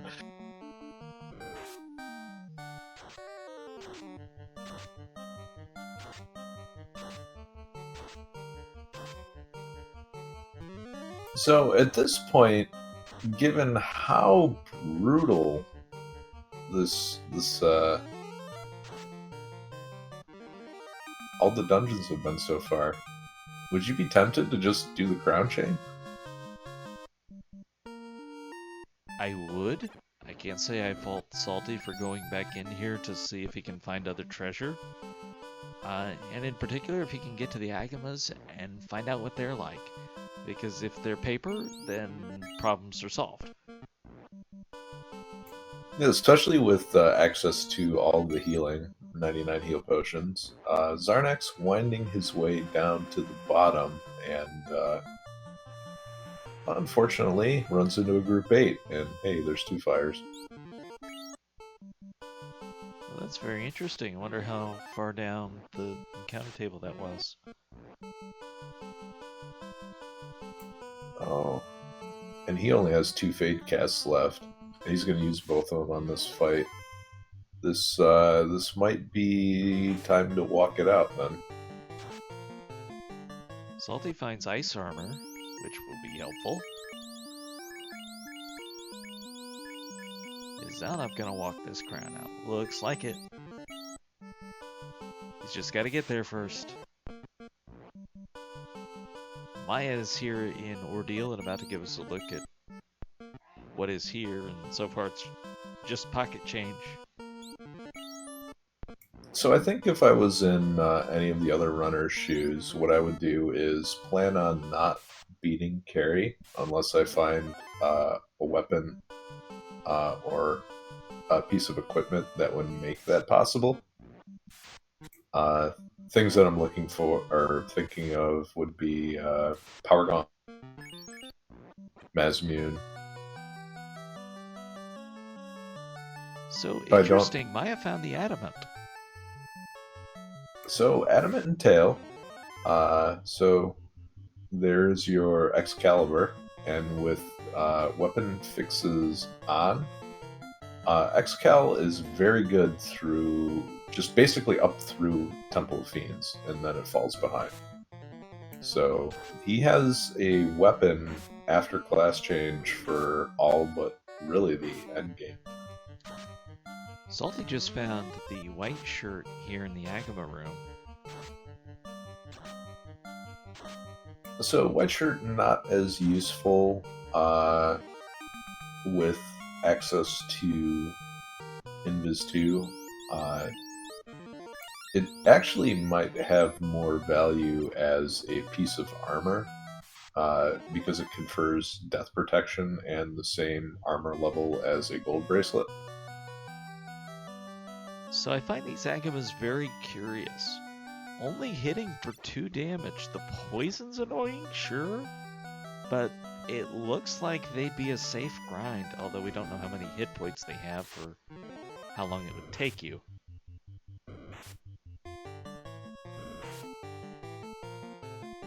Maybe we'll get a little estimate now. I really like the idea of testing the waters, but 70 damage isn't a lot for their typical hit points. It looks like Zarnax is set up for the carry fight right now with full stacks of Invis 2 on all of his characters. And he is just plinking away at 50 damage per round, so this is definitely doable. Doesn't look like Carrie knows any spells, but I wouldn't be surprised if the prospect of fighting Carrie would scare off some of the other runners. And it looks like, short of the red dragon guarding a better sword, it's just going to take too long to kill an Agama. Even if they're not going to do the damage, it's just going to take too long to kill them. Yeah, unfortunately, what should be a cakewalk is not going to be. And I think that's even with the dragon sword being equipped, if I remember correctly. Which is probably about as good as a flame sword in this situation. Why do you gotta bring cake into that? It's Pie Day. Let Pie have its day. Cake gets the rest of the year. Pie can have this one day.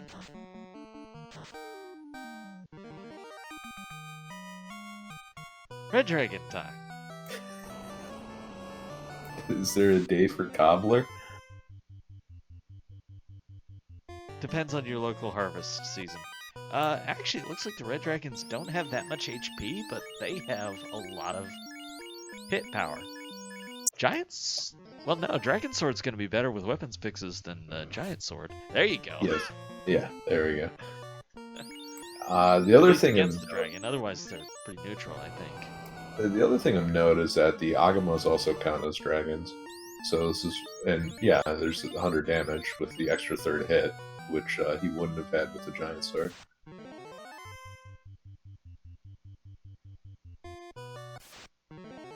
Alright, so Files is going to make the Ice Cave play and be largely disappointed, but we'll see if he decides to do a little bit of pie grinding on the way out.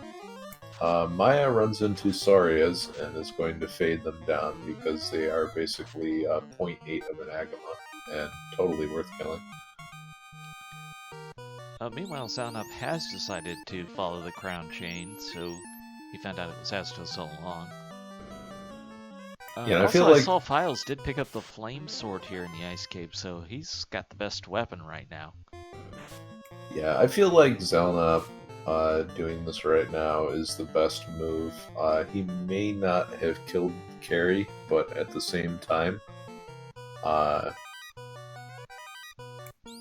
with the current set of equipment and levels, you don't feel very comfortable. Like if you're not going to grind, then this is a great play. Files also found the Aegis Shield, and I don't recall seeing that anywhere else, so that may have been here in the Ice Cave, in which case that is a very nice find. And Zar can be happy now because Files just found the Vorpal. So there's a lot of nice-to-haves in the Ice Cave, so maybe we should call it the Nice Cave instead, but it's not the required cave yet. 4 left to go, 5 left to go. We'll see. Carrie being Carrie. Of course, doesn't have to hit the white mages for too much. 84 damage, it'll get there eventually. Yeah, and it looks like Salty's going to do roughly the same strategy and just plink away, although having Fade is certainly going to speed this up over Zarnax's fight. And there it is.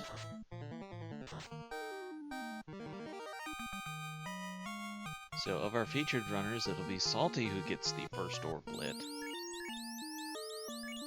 And very smart move by Salty to res the White Mage before continuing on. Those tiles are not free in Carrie's room. There have been a lot of times where I've been destroyed by group 8 encounters before finishing a dungeon. The black shirt also here in the Ice Cave, so it is the cave of utility items. Yeah, it is also the cave of I wish I would have come here before Volcano. I feel like so that will definitely pay off for Files, being able to have access to all it was iron armor. So good move by Fuchsia to not check that chest. And I really can't wait to see what Zalnop finds in these chests, because this is feeling like the required option here. And it also becomes a question of how far will Files go getting levels again from the eye. There's actually a little bit of a disadvantage to going above 17 here, because it'll take you longer to get the Knight's spell charges.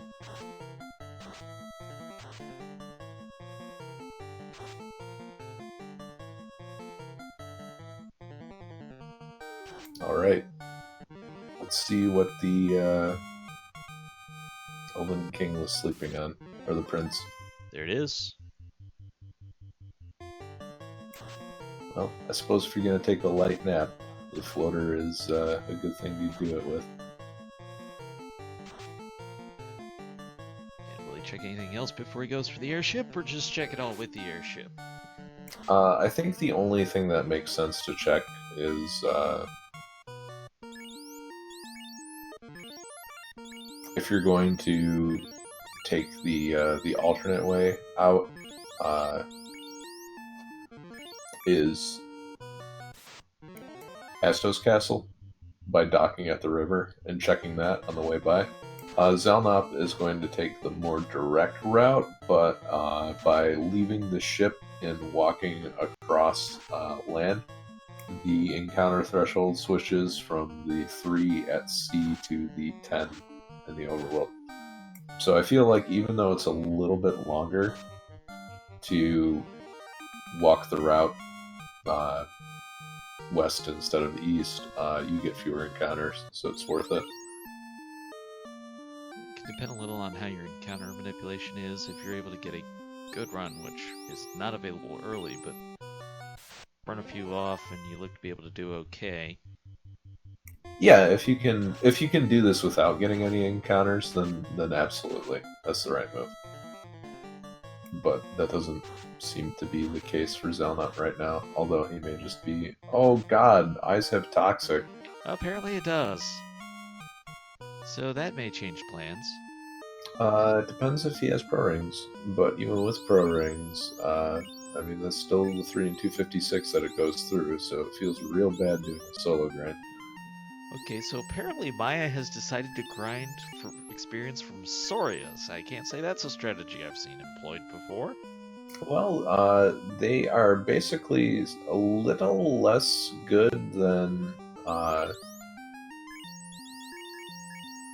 your Agamas, but so this is a group 6 encounter outside of ordeals, but they can come in packs of 2. And clearly they have less HP than the Agamas. Yeah, but Maya has not seen the Agnes yet. He hasn't been anywhere but here. Yeah, so this is not a bad play to pick up a bunch of levels. I mean, he'll even get one on the way out. And this is where knowing the overworld encounters can really pay off when there isn't a good traditional grind spot. I feel like you need a traditional grind spot a little bit less in this seed than you do in others, like maybe with a black belt, but knowing how you can pick up experience along the way is very important. Still, with Fades, you do a lot better with the Peds outside Crescent Lake, so Zanup is checking the Crown Lock chests, and he's about to find out what the dwarves are holding on to. It really depends on how quickly you can deal with the Peds and how quickly you can deal with the Agamas. If it takes a couple of fades to kill, or excuse me, the Sarias. If it takes a couple of fades to kill the Peds, you have to add in, the casting animation and all the text that goes along with that. If you can one-shot a Soria, then that's probably faster, even though that's less experience per encounter. Where this really comes into play would be the monsters that you run into, say, in Sky and Sea, because that's where the experience really starts to increase.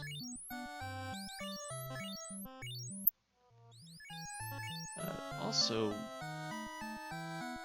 interesting that Zaunop didn't go ahead and turn the tail in already. Just because of nothing else, that let him go ahead and learn the spells as he's going around to check these chests. Plus, you can find out what's in those chests. And you could equip that Opal Gauntlet right now, for example.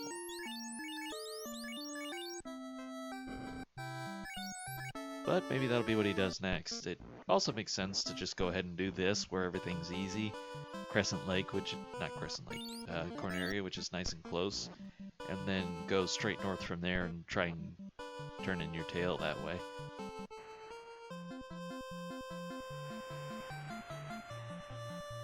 So Salty making the ordeals play before cashing in the crown.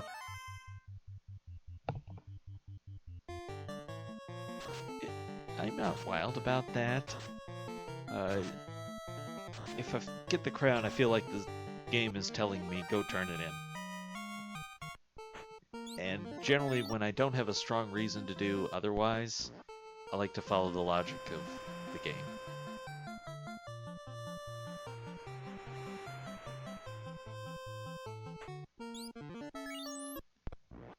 Sometimes there's good reason to do otherwise because, hey, I might be going for experience or something like that, but that is a lot of treasure chests available with the Mystic Key. You got an ice sword, which is nice. And So slab is required. So key was totally required. yeah, so there's go mode. Things are going well for And Zalnap. Bottle was for sale in Provoca. We'll see if he picks that up early. oh well, here's the interesting thing then is as far as your endgame weapons go, Zelnop is in go mode by progression items, but probably not by gear, having only one ribbon or no ribbons, and still needing an endgame weapon. Maya's a little bit better along the way with Adamant because if he cashes in the crown, and Salty in the same way. They'll both have Excalibur, which is a decent enough endgame weapon. Ice Sword I'd feel a lot better if I had the Power Gauntlet to go with it. I'll take it if I have to. But he's also got all the free chests to check, so still the chance for Masa or for a Sun Sword. Did he find Vorpal? I think that was in Volcano, so he probably didn't. Vorpal was in Ice, so he certainly didn't either. Vorpal probably, I don't know, if you're looking at those three, Vorpal probably, like Masa, Vorpal, and Excal. Depending on Absorb, Vorpal is probably the worst out of the three up until you get to, say, Tiamat and Chaos, in which case it will be the second best out of the three. Apologize for not mentioning this earlier, but we have some guests who joined us from Randomania where they were watching the Pokemon Randomizer, and they've joined us here to watch some Final Fantasy 1 Randomizer, and we're glad for those of you who have joined us and stuck around, and hope you enjoy. We're about an hour in, so this is our second seed of the night. The first one hit our time block rules where we reset and re-roll the seed. That's what happened. So this is our second attempt, and it's gone much better. As far as progression, Salty is our only runner, I believe, to have restored an orb. Zaunop was the only one to find and turn in the floater as of yet. So, it's sort of a toss-up, if you will. Not really a clear lead, but I would say Zaunop's the closest to having a lead of any of our runners.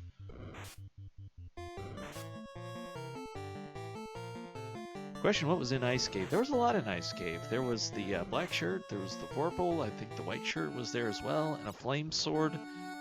There was a lot of stuff, just not anything required. And I think the Aegis shield was there as well, which would be very well appreciated for a night, especially when we haven't found a ribbon as of yet.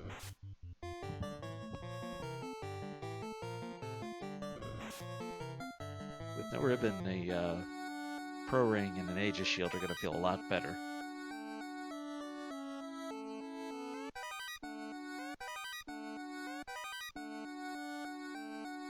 So Files is, hey, he's doing ordeals. And He's finds going the to double adamant. down, and he's going to get his brick of gold, and he's immediately going to forfeit. Well, no progression item in there, and hour in, he really found no progression item, has no orbs.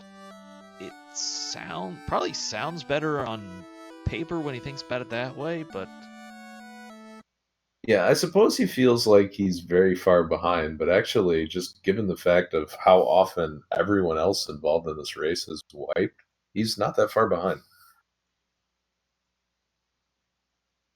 so now I have to see if I can get audio from someone.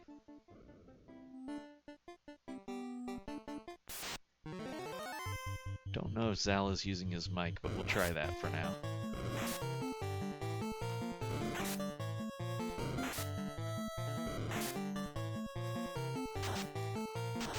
And Salty Fry finds the adamant.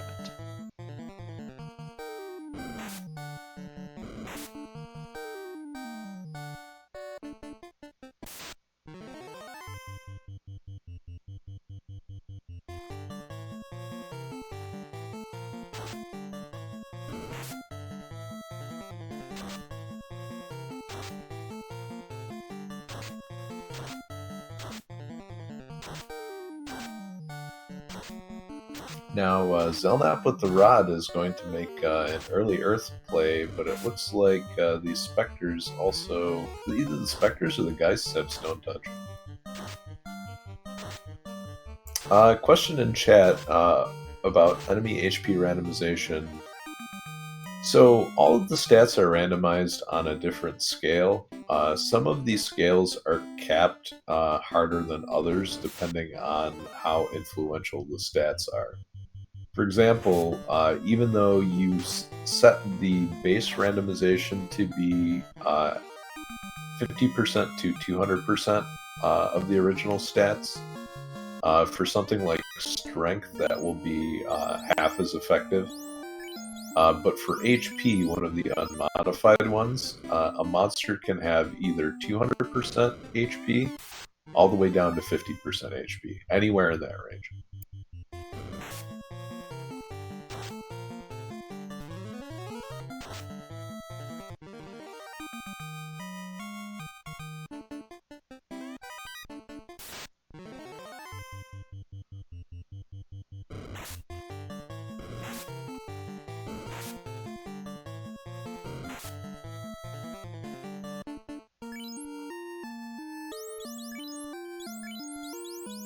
Feel free to vamp for a minute while I get Zar in here.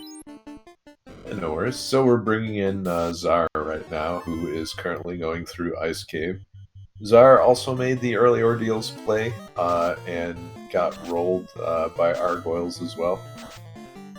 Zelnop currently cutting through another Spectregeist group, and Maya is going into Lower Volcano, so presumably already has the crown and is just continuing to clear, and maybe has enough fade charges where he feels like he can take on carry. Question in chat, what version of the game are Zal and Files playing? This is still FF1, but there is a mod that changes the battle layout to look more like Final Fantasy III. And that's an option that any of the runners can turn on or off, and it seems to be very popular.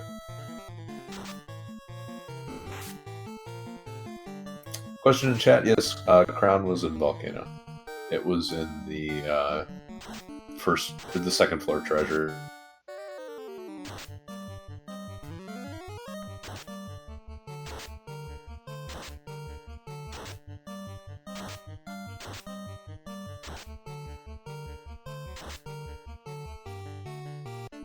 Alright, so I think I got everything calmed down now. Where actually Zar probably doesn't have adamant, so let's take that off until we know otherwise. No adamant, but he'll be picking up his giant pile, burning through Earth, not checking any of these chests, and really can't say that I blame him. The only chests that I feel, there's about 3 or 4 what I would say are greed chests going through Earth, and after that, they become a significant investment to pick up.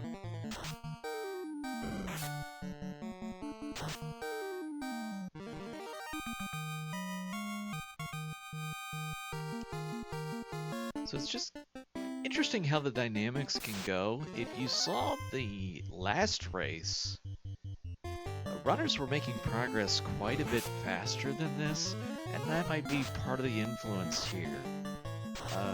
Where people think that, oh, I should be further along, but with the way this seed has gone, you had to leave Volcano and check the crown chests to be able to start making progress.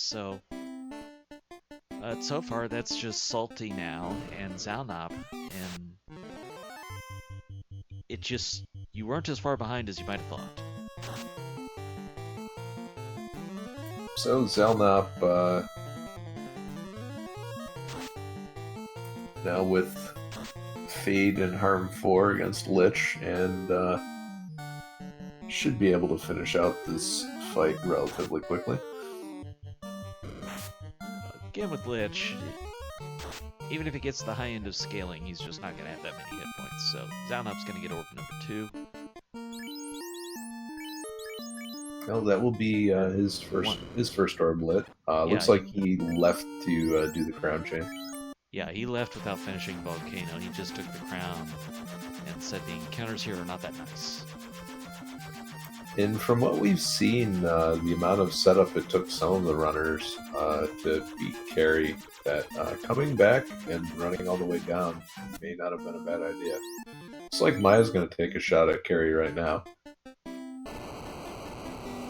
And we have one of the ribbons spotted in Earth B2.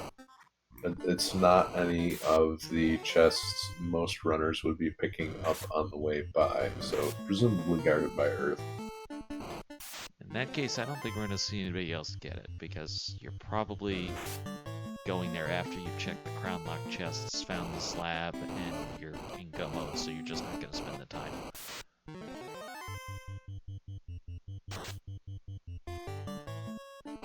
Maya gets through the volcano. Now we start to have some things happening.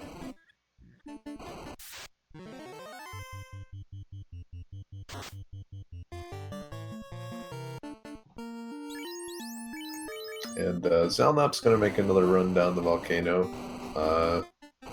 He gets rubbed on the way down. Yikes. Salty's going to pick up that bottle. And some other supplies. And Ocho's no crack, so the river is right out this seed.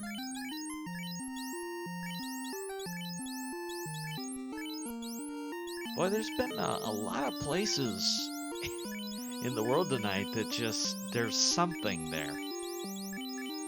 Even if there's not a ton, there's just been something everywhere.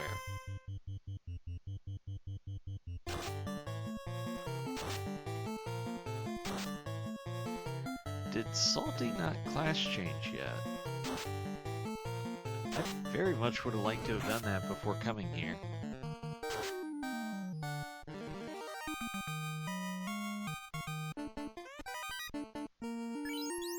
He's lining up his equipment for class change, but can't do it yet, obviously. The heal helmet will be an upgrade. You'd usually take a ribbon instead for the magic defense, but as far as absorb goes, the heal helmet's gonna be okay. You might give it up for an opal, or you might keep it for having the heal 2. But we kind of reached the point where heal 2 is not that valuable anymore. Yeah, either way, he's getting some mileage out of that ice sword. Oh my, that's a second encounter with Thunder. It's on the Medusa script, I think. Uh-oh. And we haven't seen anybody go into sea yet, so that's going to be fun times. Yeah, and it's been so long I'd actually forgotten about that till I saw it again, but we saw the red zags with Thunder, so you're going to get up to 8 of them in an unrunnable encounter. Get the cube, go to Sky first. And I'm not kidding either. Get the higher levels, get the magic defense before you go and deal with that. Zaunop has gone back to Volcano. I think the biggest pickup for him here is going to be that white shirt. And another question in chat regarding the monster and encounter scaling. Some of the certain stats that have lower than 100% caps, those were implemented because of some certain issues with stats being more imbalanced than others when they roll high. So for example, hits being capped at 50%, if you run into a group of ghosts that have 3 hits, they will likely wipe your party every single time. And it's just because their single hit attack stat is so high. Zaunop getting a not fun, unrunnable encounter here. The Cerebrus and Wizard combination. However, if they're going to run away from you, that is a little bit nicer. They can always feel free to run away from me. I won't mind that.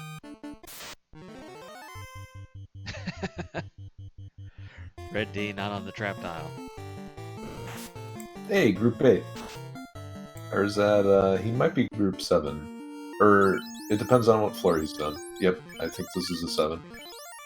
Ooh. Are you thinking what I'm thinking? Apparently not. Is he gonna set up for a solo grind and then bring everybody back? He didn't class change, which I don't want to beat this drum too much, but if he had class changed, I think he would have had life 2 on the night. But he doesn't really need it because he has life 2 on the Petrified Mage. Fair enough. But also, you're not going to get the spell charges, and if you're going to grind, it'd have been nicer to get the spell charges as well. Oh yeah, certainly. Not that it's essential, but, you know, if you ate a nuclear on a fiend fight, still got through it with the knight, him being able to resurrect everybody with life 2 after that could make a difference. Which, yes, I'm talking about low percentage possibilities, but they are still a possibility. So if it's free to plan for that possibility, it's worth doing. Or so I would contend. I also think it's useful to do the class change as soon as possible in this situation, because the sooner you find exit, the more you can use it. And especially getting exit before doing waterfall is probably the last opportunity you have to do any time saving. And to throw a third option in there, there's the whole equipment factor. That you can equip better stuff on the night, especially with class change. Oh, certainly. But everyone has found the white shirt, and that's equipable by the white mages as well. So that will save you a gold bracelet of equipment. And Thor Hammer, another option, should that be found. Looks like Salty's going to pick up his X-Cal, and I think Zarnax is headed pretty much the same way. Sharing the Discord link as we are down bot tonight, so... Why not? I'm already doing 3 jobs, why don't I throw a 4th one on it? What harm could it do?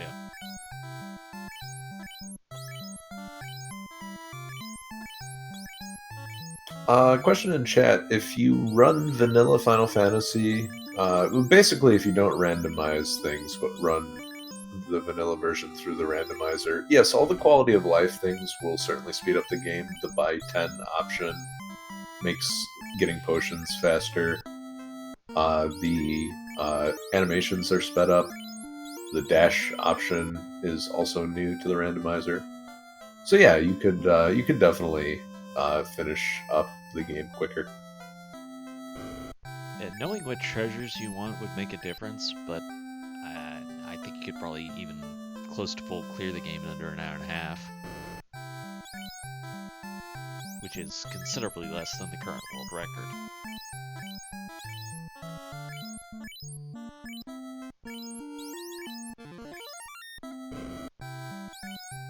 So now Salty has done the class change and does have life 2 on the night. I'm sorry, I missed it, but I assume Zalnap did kill a carry. Yeah, he's got 2 orbs lit now.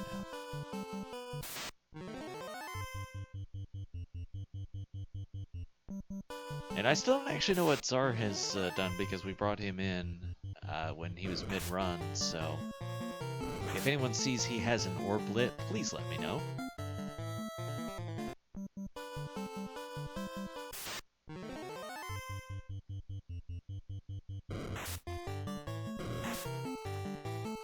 Chat pointing out some of the options with the randomizer, but I feel like the question being asked was just the quality of life improvements, not actually any randomization.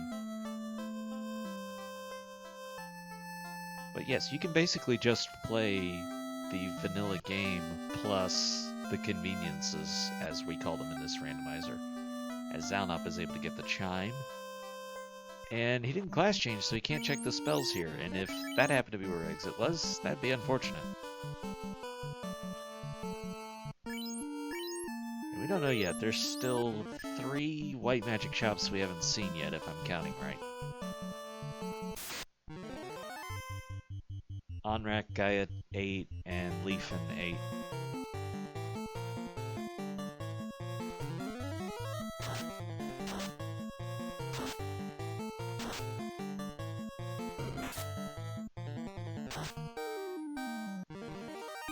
So, just a random bit of trivia.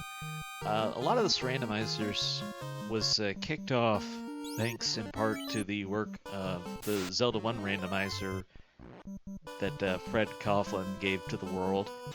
And just want to take a moment to mention that because today happens to be the 3-year anniversary of the Zelda 1 randomizer.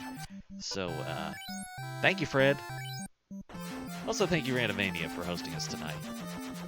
Thank you to the runners who are participating, and thank you to those of you who have chosen to spend your evening with us. Appreciate everybody. Chat telling me that exit was in Gaia.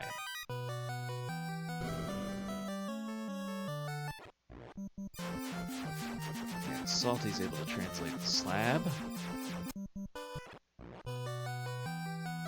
And now Zalnop is going to go for the class change.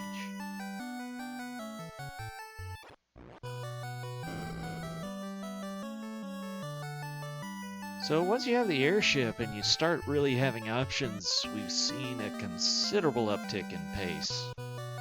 Everybody's able to go places and do things. Zalnop has his class change completed.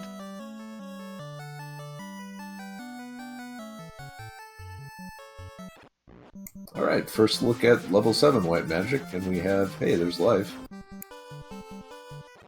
I'd buy that for $1. You got plenty of life twos, but you're never gonna say at the end of the game, oh, if only I had less life spells. And, well, there's a Frostgator encounter, which is usually not too bad as one of those fights that you take along the way.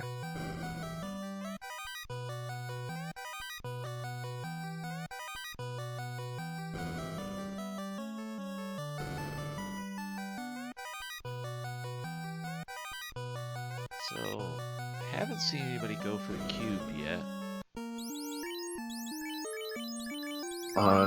Wouldn't surprise me if people decide to put that off a little bit, just because of no access to exit.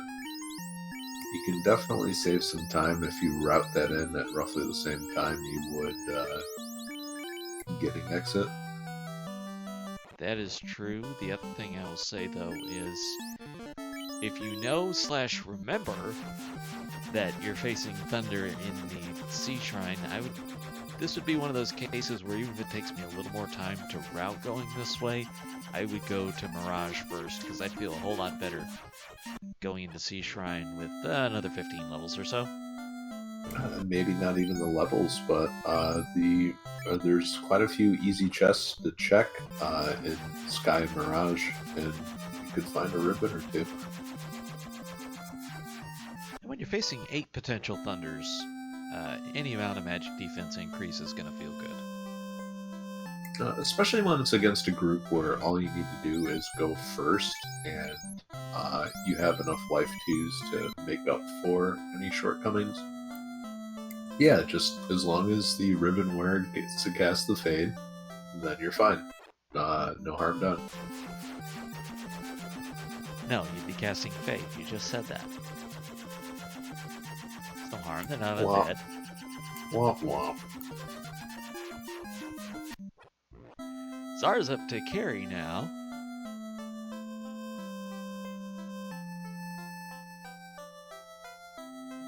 And fighting fire with fire using that flame sword from the Ice Cave. Yeah, well, when all you have is a hammer, then you don't have very many tools. Or something like that. Well, If it was last seed, they wish they would have had a hammer. It certainly wouldn't have hurt.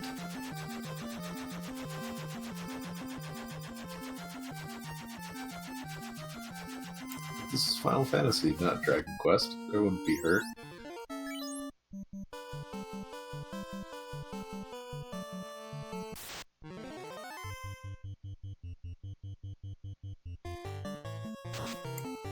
Looks like Zalnop is gonna go dispose of some old nachos.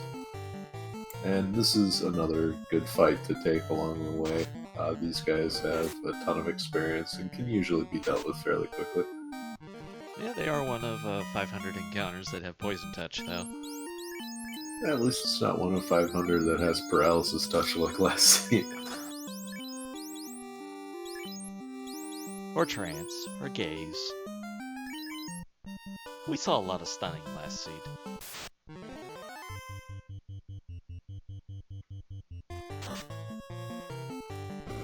Alright, so Salty is having to walk out the cube, having not class changed, so exit wasn't even an option. So lots of interesting routing. I think if I was trying to optimize this and I went to Gaia and saw the 8 shops, I would definitely try to get at least one exit charge before continuing on.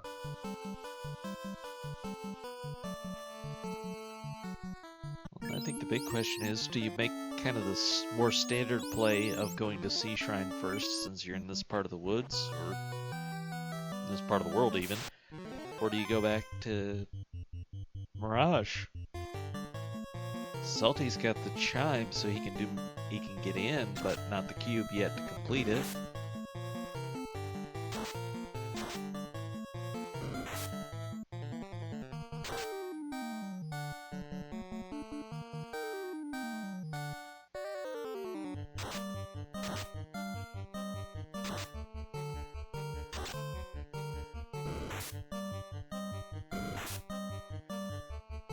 Alright, Zar gets past some more peds. He's getting experience. That's one thing in his favor, but it's just been slow going for Zar so far.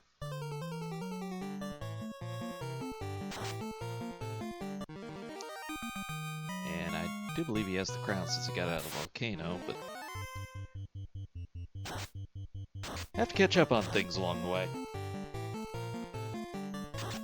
Did I mention I'm doing 3 drops on stack? Hey, there's Blaze, in case we missed it from last seed. If you were having withdrawals from not seeing Blaze anymore like we did so many times in the last seed, the Paralisks chipped in there and delivered for us. What's interesting is those guys are very common in Floor 2 Volcano, and we did not see them at all among any of the runners, so I'm sure they would have been thrilled to see that in addition to the Argyles. This seed could have been that much more special. Alright, so we have Zar taking out Astos. What? It was Astos! I guess it was. Didn't see that coming. I'm sure Files did, though. Alright, so... Well, here you go. Staring at 8 Thunders. Good luck to you, Salty.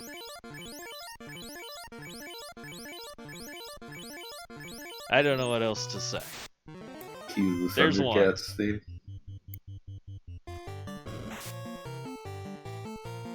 Oh, they have lit too? No, it's just Spell regular and lit. abilities, so at least that lowers the chances of casting Thunder.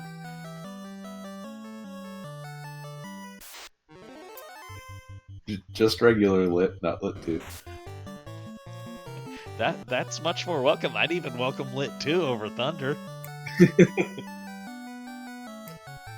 Lit as well. Zaunop's about to get the cube.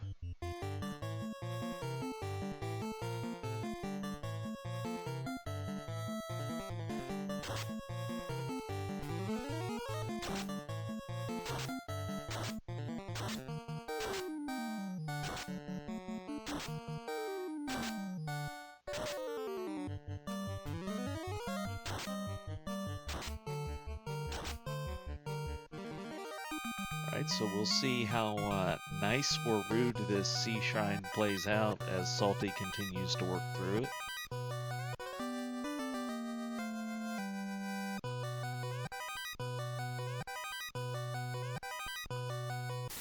Thor's Hammer was here, by the way, which is also a nice pickup. That gives you now 2 people that can cast Lit too. And it takes up less important space than the Zeus Gauntlet does. Yeah, the armor slot definitely the big restriction in a lot of these seeds. If you're using the white shirt, though, it's not as bad with the white mages. But still, anytime you can free up space, it's not going to be a bad thing. Zara able to find his floater now.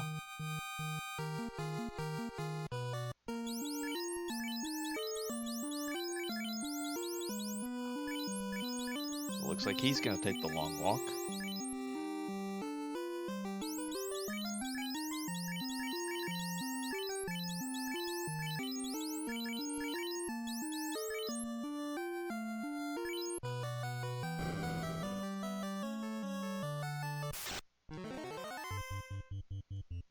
So the difference in seeds, I think on Monday's race, we were going into Temple of Fiends, if not already there by this point.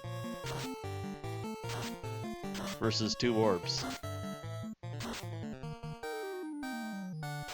You know, you take a couple of deaths and it really soaks up some time, doesn't it? No, not only that, not having exit throughout the entire course of the game, not seeing Fade until level 5, and having to do a very, very rough Marsh Cave, I would say, and that's easily another half hour you add onto the playtime. Yeah, it was a forced Marsh Cave. Furthermore, it was a crown-locked floater. I guess that's the one good thing for the runners, is that they didn't have to go searching for the crown.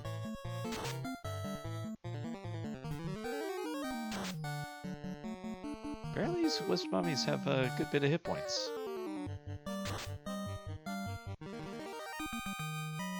At least enough to live through a couple of Harm 4s.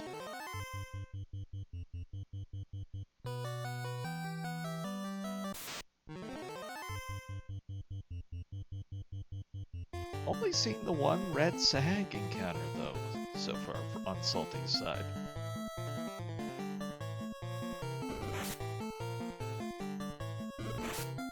And that is quite the improvement over what it could have been.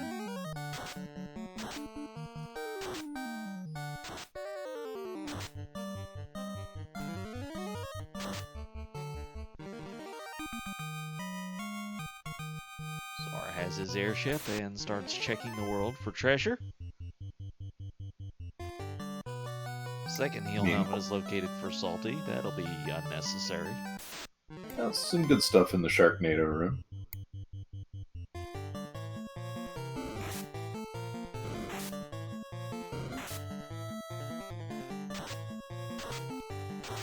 Can't seem to get away from these lobsters, though. Are able to turn in the adamant for the Excalibur. Hasn't class changed yet, but once he does, it'll be a much happier night.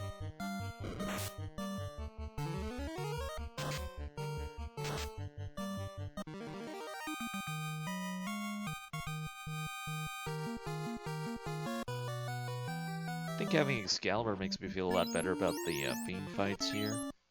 Levels might still be a little low for going against Kraken 1. You don't want to take him too lightly.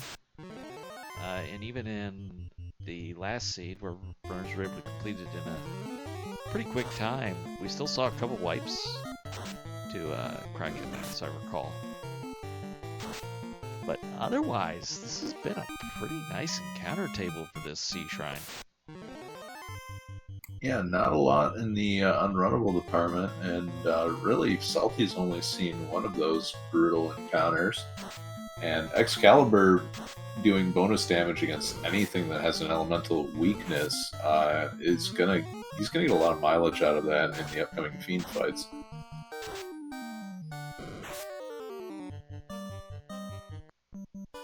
So basically pretty good against everything except a potential War Mech and Chaos.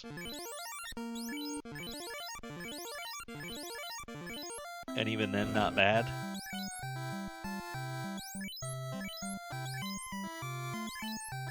So Power Maya's though. Maya's going to take out the Earth Cave. Zelnop's diving in the sea right now, and Zar has his slab translated. So to this point, no runner has made it into Sky yet.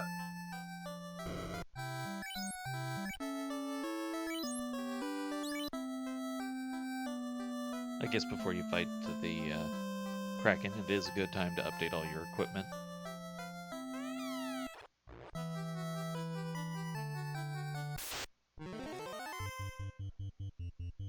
Did he just move Thor's? No, it's the heal him. Okay. I wasn't sure about that. I thought he moved the Thor's hammer to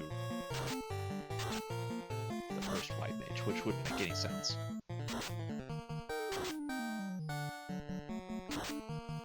Zana, meanwhile, found the Thunder Red Zags, but I think he got away without seeing it. Which I don't know if he saw them early or not, but...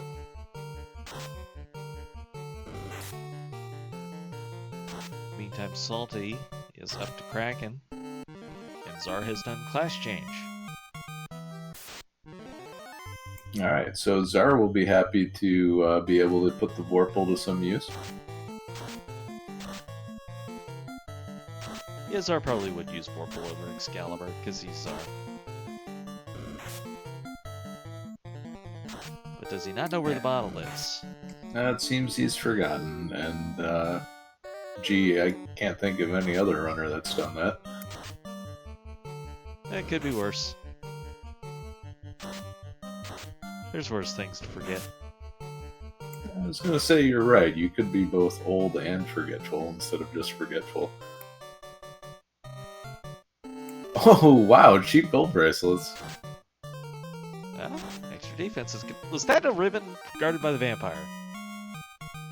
Incentive ribbon?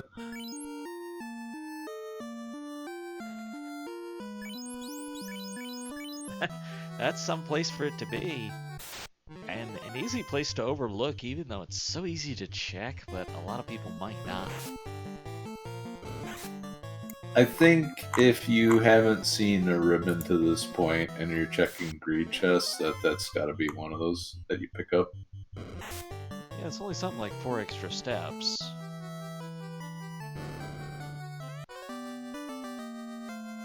There's the ruby.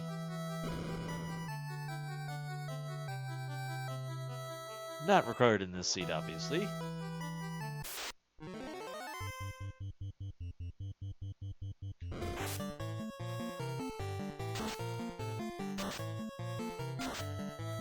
So good news for Zara is he ought to have exit now. Just don't go to the ice cave, Zara. Now he's going to provoke us, so he'll get the bottle this time. And is Salty even going to check the level 8 shop?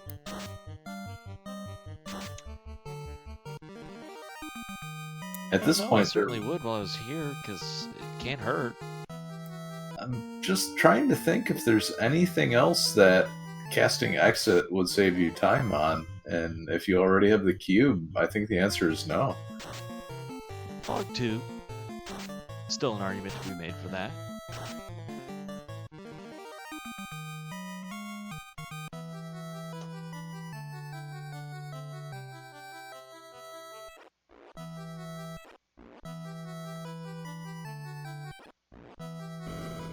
Alright, so Zaunop is working through the floors of the Sea Shrine. And looks like he's going to check the other treasures on this floor. Alright, meanwhile, we have our first glimpse at the Mirage Tower, and Salty gets an 8 enemy ambush and decides, nope. Yeah, the ambush probably isn't really needed. Oh, saber-toothed tigers with X-Fur.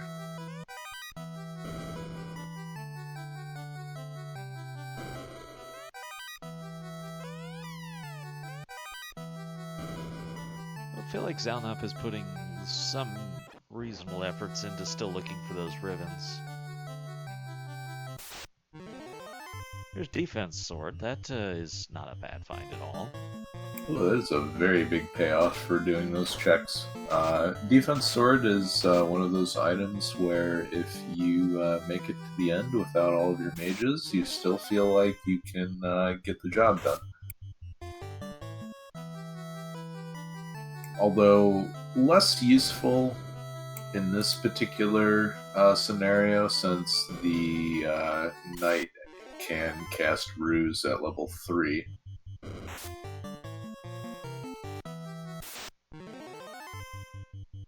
Although if you have to one-man a couple of the Fiend fights, then yeah, definitely worth it. So, Maya to Lich and Zaunap to Kraken. It took us a while to get going in this seed, but now there's action all over the place all the time. Yeah, we got Maya taking down a boss. Zelnop is about to beat up Kraken. Zar is making a run straight for Sky. And Salty is going to be the first to clear Mirage, no doubt. Meanwhile, off-stream, we have Zarnax dealing with Kraken as his third Fiend. And Ali is about to make it through Earth Cave. So what we've seen so far, TNT meant getting through a required marsh that wasn't playing nice and took the runners a while. From there, the next necessary step was going to Volcano to find the crown. You had to take the crown out of there, run through the chain with the ship, and then you could find the Mystic Key, which would unlock the floater for you. That puts our runners in go mode, sans any actual treasures that they want. We've thus far found one ribbon that was located behind the vampire chest. Although it was mentioned by one of our runners who retired that there was another ribbon in Earth Cave, but not in a place where our runners are likely to see it.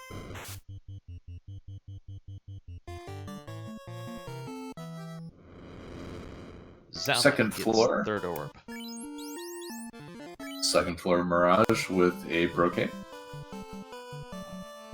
Protect your mages with the cape that professionals use. Or something like that. And Maya is also going to walk right out of Leifin as well.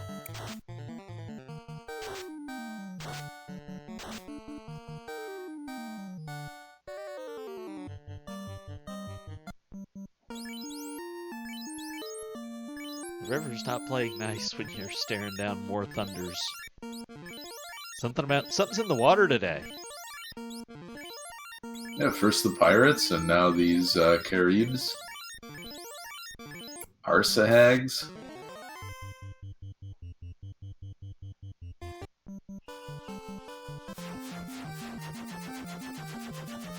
It looks like Salty has deemed these blue dragons soft enough that he wants some experience here. But it's not one-shotting them, so I don't know how much I would put into this.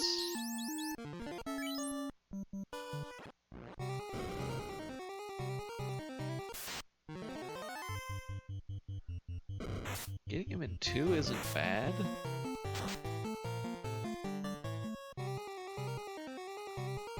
But still, it's gonna eat up a bunch of time. It's decent experience. And this is a free grind encounter, meaning he's not going to get a random encounter here. Although he is taking a slightly slower path to do this because of walking through the door. If he just walked right or left along the wall, he also wouldn't get the encounter, but he wouldn't have the doors to deal with. The doors are definitely a guaranteed safe spot, though, so if you don't know for sure, 100%, that left and right are safe, then this is, something that you know for sure. So, Salty may be taking a little bit of extra time, but it's the, if you don't know for sure, that's certainly a safe play. Alright, so it looks like Maya is on his way to Sea Shrine, possibly. Which we saw play pretty nice as far as what we knew was available, because Red Zags with Thunder could have been very evil, but we only saw the one encounter, and it was the first fight on the first floor. Got past that and you were fine.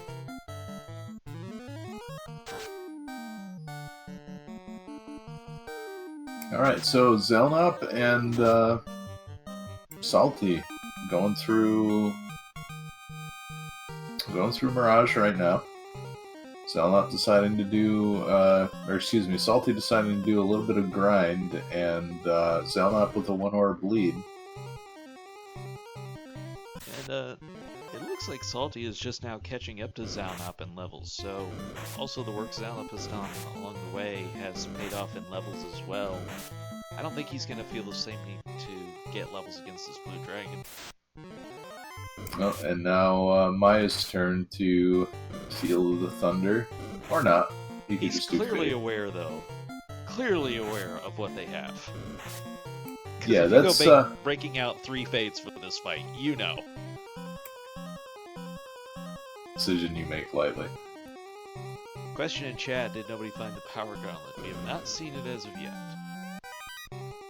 Yeah, We've seen a and pretty good with portion of the game, we didn't see the Mermaid side to treasure chests from Sea Shrine, and we haven't seen what Sky Castle has to offer. yeah, and with no access to any sort of character buffs, you're going to be reliant on the damage output of your fighter, just solely on that. Now, Maya's the only runner I've seen get 2 Red Zahag encounters, so he's at a different place on this encounter table. We'll see if that comes into play. Question in chat, where was Floater? It was crown locked in Elfland. Yeah, you had to take the crown out of the volcano. Flame armor could be beneficial. I think he's already got ice armor, is probably why he hasn't changed yet.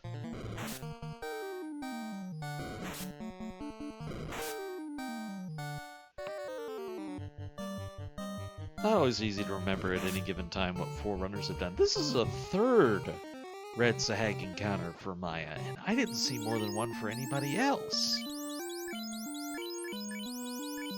But on the flip side, Maya has yet to see a thunder. That's because he's taking no chances, and he's gotten good turn rolls for this.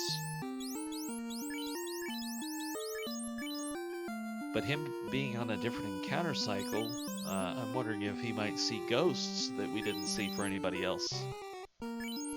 That's true, and those guys can be even scarier than that group, depending on the number of hits they rolled. So it looks like Zelnop is about to move up to Sky now, just has to deal with this group and the Blue Dragon. We still have 1 unaccounted for Ribbon. We've got a Sun Sword pickup, which isn't going to be useful if you've already got Excalibur. Wouldn't have been bad pre-class change. And at about this point, Salty's got to be looking for the Masmian or Power Gauntlet. I don't think he has a ribbon either. Zelnop, I believe, is the only runner we have on stream that has picked up a ribbon. He does find the Opal bracelet, though. That is non-trivial. Oh, pretty good upgrade.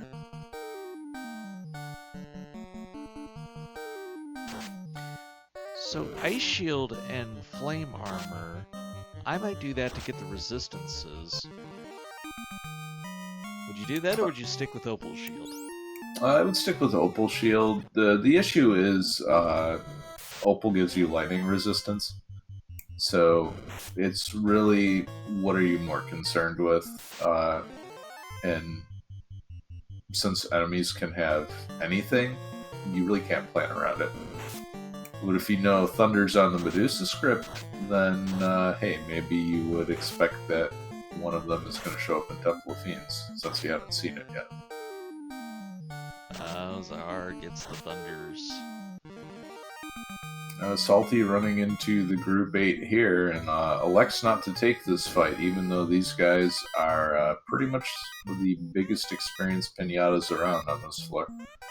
And he's going to run from these double nachos as well, so he's not interested in getting any more levels, it looks like, just wants to make it to the end on what he's got. Yeah, I guess he got what he considers safe against the Blue Dragon, and now he just wants to get on as quickly as possible. So, we have our first trip across the Bridge of Destiny. Chat, do you want to see a war mech tonight?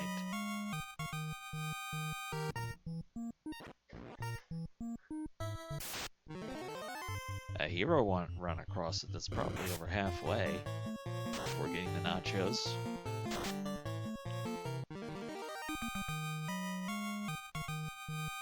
This is a good example of why I said I would have liked to have done Sky Castle before C. Zaunab getting the eye encounters, and they're just one of many things that are worth more experience here than you were going to get anywhere else. That's why I generally prefer the idea of coming here first if it's reasonable to. Yeah, eye encounters are definitely solid. Grey Nagas when they're alone, very good. The nachos and the double nachos, excellent fights. Also, guard sentry, the fighters that Salty passed up, slimes. So there is the potential for gaining a lot of experience. I believe also the green Medusas also show up, and if you get a pack of 4 of those, there's no reason not to take it. And you can even get a big pack of vampires that if they're not doing anything unpleasant, the pack of them will pay off. Tiamat has Blaze. That's the second thing with Blaze.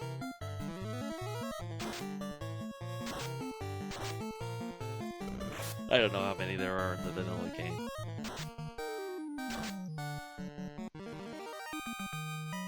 I don't know how many Thunders are in the vanilla game either, for that matter. I just know we've seen 2 of both.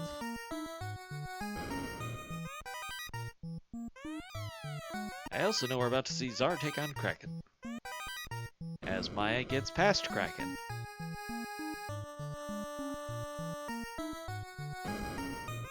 And orb number 3 for Maya. Not a full dungeon behind Zaunab.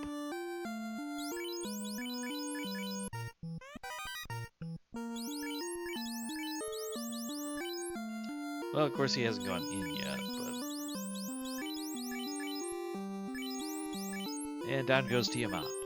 So Salty is going to get orb number 3, and I believe he still has to go to Earth. So he'll probably pick up his incentive ribbon along the way. And meanwhile, Zelnop is just this fight away from going to Temple of Fiends. As soon as he deals with Tiamat, he can head right into the final dungeon. Oh, rock goals are a good fight too for experience, especially when they show up in a 4-pack like this. I would find it very hard-pressed to pass this fight up. Might be a little worried about his number of remaining Fade charges at this point, though. Yeah, a little troublesome with Fade being at level 5. Same with why you would pass up the Guard Sentry fight, I think. Double nachos, though. Just too tasty.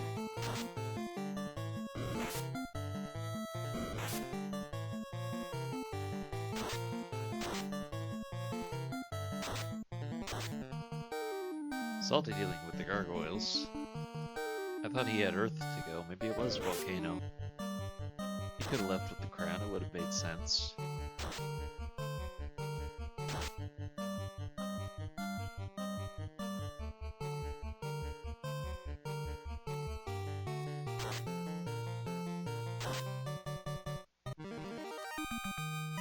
Is that a T-Rex? On Zar's stream? It looks like a T-bone to me.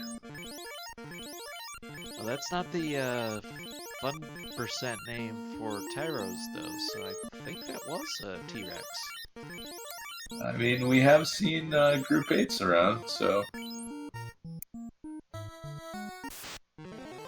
Yeah, that was a Tyro. So that was a T-Rex he killed. Yeah, it looks like Team Steak has another mod.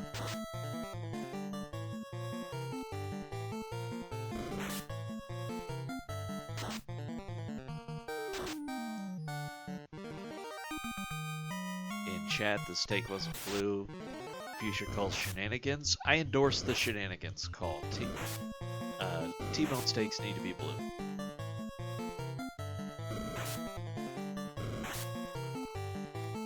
Even with palette swap.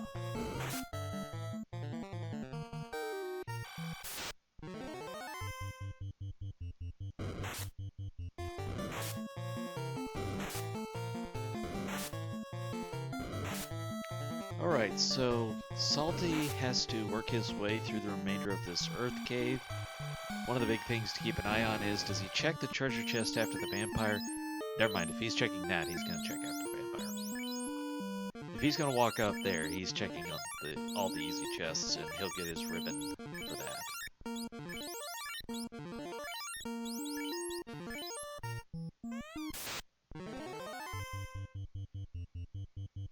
Zalnop is up to the Tiamat fight. As far as our on-stream runners, this will be the first one to get all 4 orbs restored.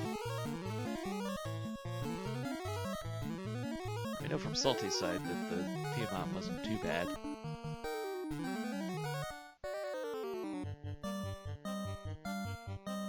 So Edge, I have another question for you. Sure thing. These Fiend ones with the fades, how much time would you spend doing things like defense and invis 2 versus just nuking away? I would just nuke away. Though apparently Tiamat has sleep, which is not nice. We already had National Nap Day. We don't need a second one, fighter. I'm okay with that.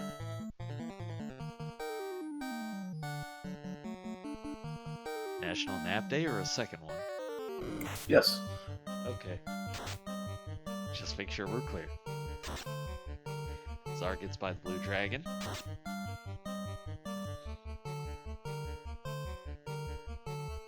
Didn't see too much in the Sky Castle. We saw the opal bracelet. Wonder if Zar might dig more. Hey, you know what? There's Blaze again. How about one more for the road, huh? So that's 3 monsters with Blaze, isn't it? Yep. Again, I don't know how many are in the vanilla game, but whatever. The zombie fish, the paralisks, and Tiamat all with the Blaze. After the pirates proved a roadblock with it on the first attempt we had at the seed today.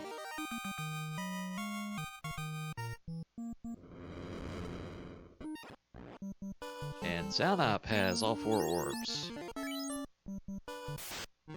Alright, so at the 2-hour mark, we will be getting our first person going into Temple of Fiends. And every runner has to feel super nervous at this point, wondering why someone hasn't finished yet.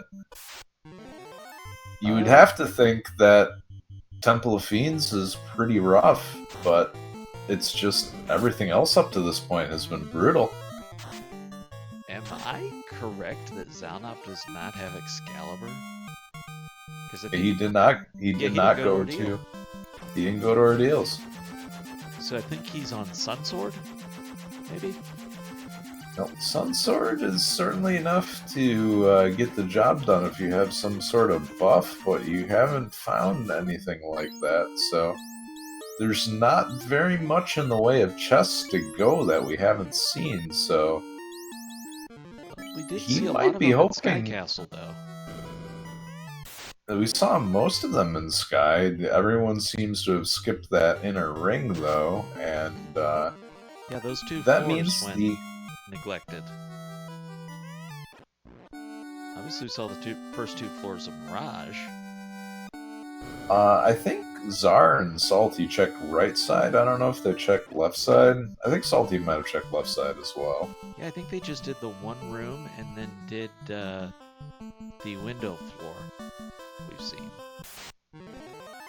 But I think as far as those 2 floors went, we just didn't see a lot. And we also didn't see the mermaid side treasures of Sea Shrine. Salty maybe forgot he could use exit. Does he have all 4 orbs? No, we'll find out. Apparently he does. He does. So Okay. Salty and Zelnop, neck and neck. And we got a race now. And they might be on different places in the encounter table. Oh, almost certainly. I'm not even sure Salty actually saved before walking in here.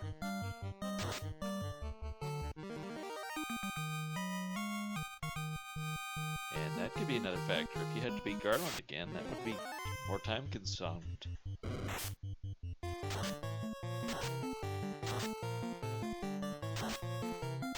So the other interesting thing is, with this being a longer seed, that makes it more forgiving on the chaos point front. So 2 hours is 120 minutes. You should know better than to math live on Twitch. But the longer this goes, we could be looking at a 2-minute safety where you can still do a 0. And if you're not familiar with the scoring in the league, it is based... Short answer is, it's based on a percentage of the winning time. So if you are less than 1% difference in time versus the winner, you will still get a 0, assuming it rounds down.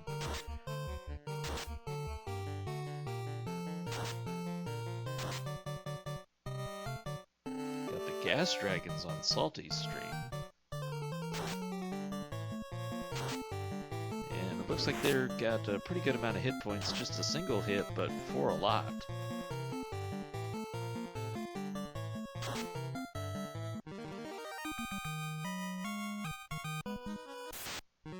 Zar, meanwhile, is on Tiamat now.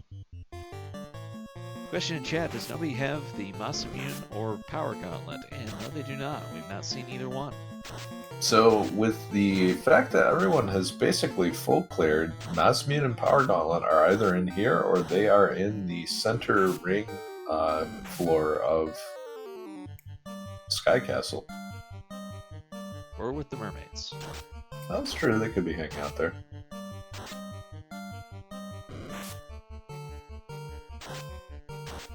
Zar did beat Tiamat, right? I don't know. Can't imagine he Suppose, did. no. Yeah, 2 orbs. Star has 3 orbs lit. He has 3? He has 3. I wonder what the third was. I don't think he's Looks been to like- sea yet, so I think it's Earth. Yeah.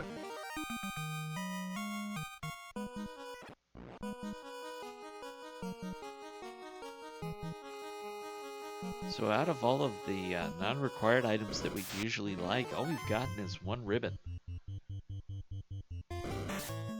Somebody did find an H. Oh, there's the 3rd ribbon. Validation chest pays off. Yeah, and I can't imagine any runner skipping the validation chest. With what we've been missing in this seed, how could you? There's too much out there. I mean, we know that one of the 3 ribbons was off the table in a place where they weren't going to get it, an Earth Cave. But they don't know that, obviously. So they're thinking, okay, there's 2 ribbons out there, Moss Immune's out there. Now I have to wonder if there's 4 chests on Carrie's floor and one of them is not off the beaten path. I wonder if people will decide to crack open that chest. I mean, maybe depending on how you track the encounter table, if you've got a good idea what that will do to you. But, man, I'd feel bad about investing time in that right now. It's also not something that I've personally practiced routing in. So, I think if you have not practiced it, you're not going to do it now. You're just going to go.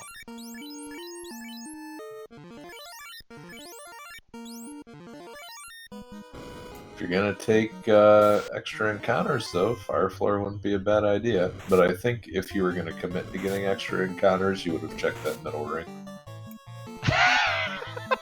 Oh my! Not only does Maya find Warmech, but here's why I'm laughing. Somebody said Blaze Warmech. It was Allie. Allie called for Blaze Warmech, and that's exactly what we got. Well, you're gonna have to change your intro line. Do you want Wormex with Blaze? Because this is how you get Wormex with Blaze. Oh no, that doesn't work because everybody would rather have Warmech with Blaze instead of Nuclear. Well, I mean, that'll get people to join the rando. They're like, oh, sure, that sounds nice. Not realizing that somebody else got something worse.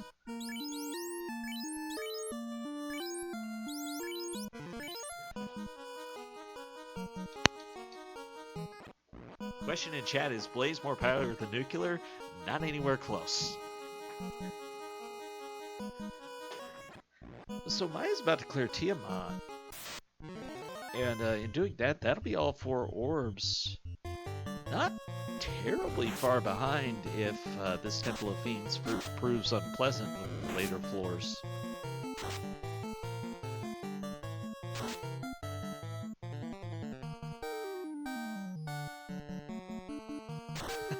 Allie has now been asked for winning lottery numbers tonight after calling the Blaze Warmech. Used up all the luck already.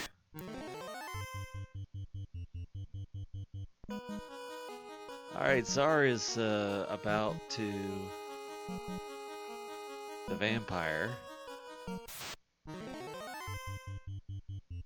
Zaunup is at Lich 1. I'm sorry, Lich 2. Salty a floor ahead at Carry 2.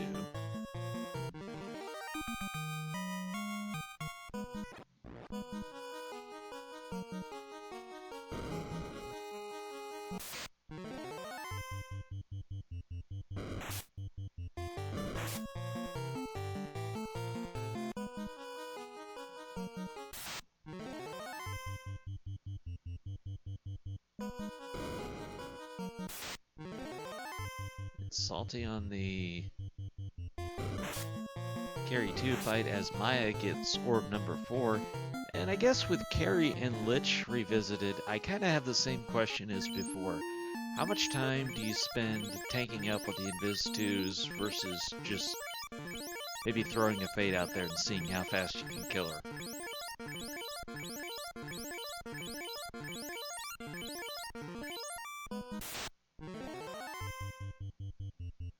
So I think the problem is you may be able to kill Carrie with the Sun Sword.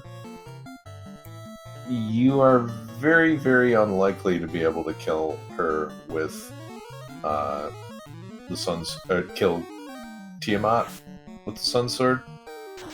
So if she's going to be the big roadblock, then I'm all for taking a little longer on this carry fight to save 2 or 3 Fade charges. Reasonable. Does Maya have exit? He does. It was level 8, so that puts him back outside Temple of Fiends. And has Carrie got some high absorb? Because I think I only saw 4 damage from Sun Sword.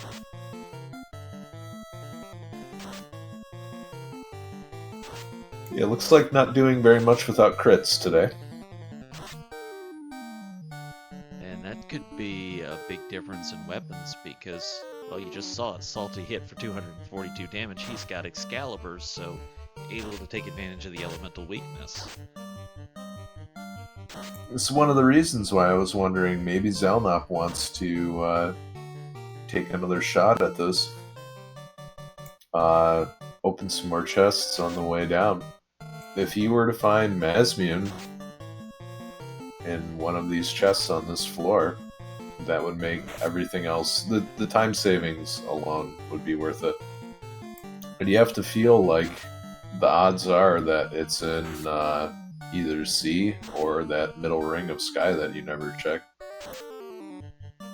Boy, this is the point of where I think I'd have to break out the Fades. I don't want to wait until the fighter is dead. Well, now that's off the table.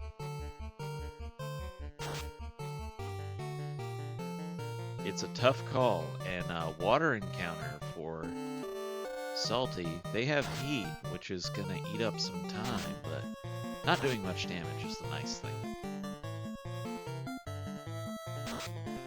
And It apparently, looks like Zelnop is committed to saving these fate charges.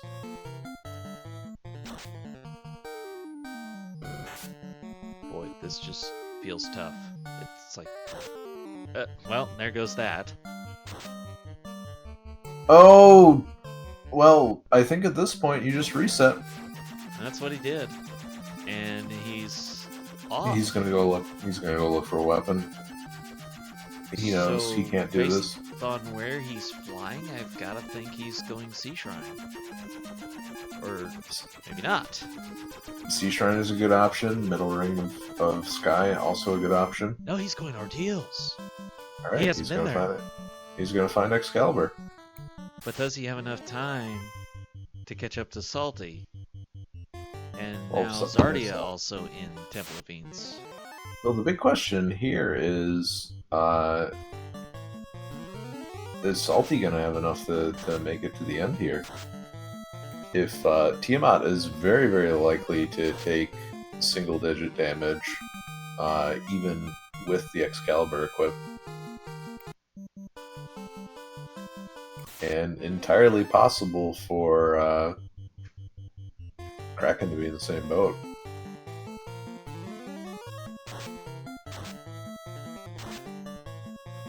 So, Zar had probably the roughest start of any of the runners we have on stream here, and then here he is, as far as the running order, if you will, third place of these runners, and not far behind.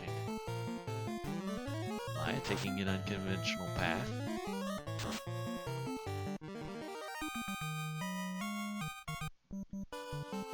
What is gonna go on with this Kraken today? And this might be one of those fights where Vorpal Sword might actually pay off big time. If you And can't... looks like the Excalibur is not going to do a lot against Kraken, who of course has Thunder. So that's our fourth encounter with Thunder. But this one's out of the boss pool.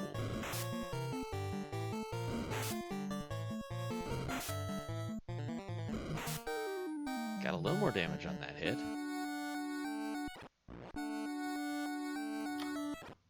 And so, as far as the folks who are in Temple of Fiends right now, Maya fighting the gas on the Gas Dragon floor, Zarnax is on the Earth floor, Salty is on the Water floor, and Zar is about to head to the third floor here. And good time to burn up those Harm 3 charges. And down goes Kraken 2. Could have been worse. So the big two challenges yet to be revealed here. Do you dare check Vanilla Masamune? I can't justify it. This would be one of those where I would rather wipe, just because of how nasty everything is on this floor and how many encounters you get. I think I just unintentionally answered a question in chat about if there was any Masamune sighting. No, we've not seen it.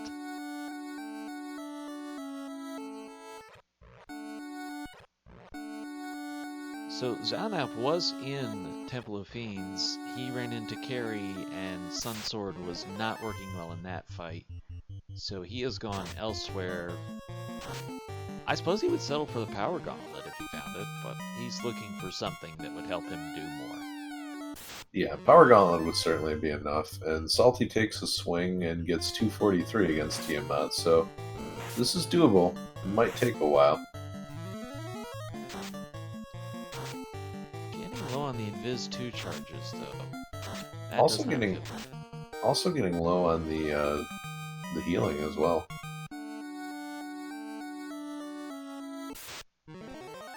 Yeah, it might be a case where you don't want to put too much effort into keeping one of the white mages alive. As long as you can keep one of the two alive, you're okay.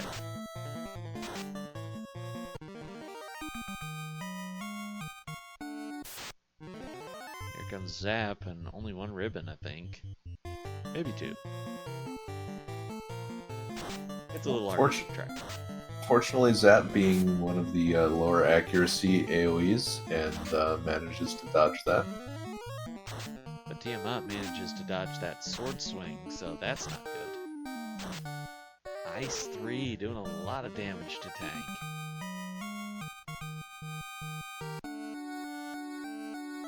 And this is one of those things where I'm curious as to why Tank isn't receiving any heals at this point. He did a cure 3. It looks like he's going to it's get a a cure cure for four. it right now. And there is the nuke. There is one in the boss pool. Hey, right on time. Round 4.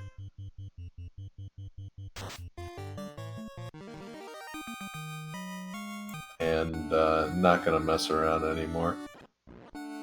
Elects to queue up a Fade charge, but chipping away 200 at a time is going to do it. And there are enough Life 2 charges in the pool where he's going to make it through this alright. One bit of good news for these runners we've seen is Zanop found the Cure 4 buried in Carrie's spell list, so we know that's off the table for these bosses.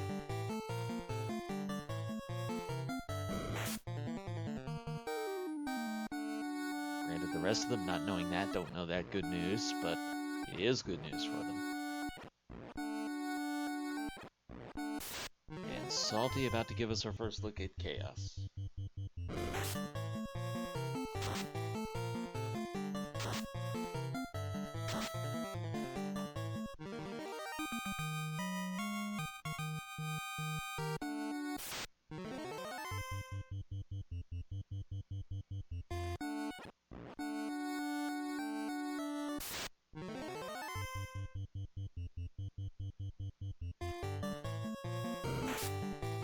Alright, what will Chaos have tonight? Now, we've not seen any of the nuclears. We didn't get that much exposure to Warmac, but he opened with Blaze, so that kind of reduces the chances we're going to see nuclear. But we know it's out there. Well, Chaos opened with one hit for 80, so the Invis 2 is probably not going to do too much.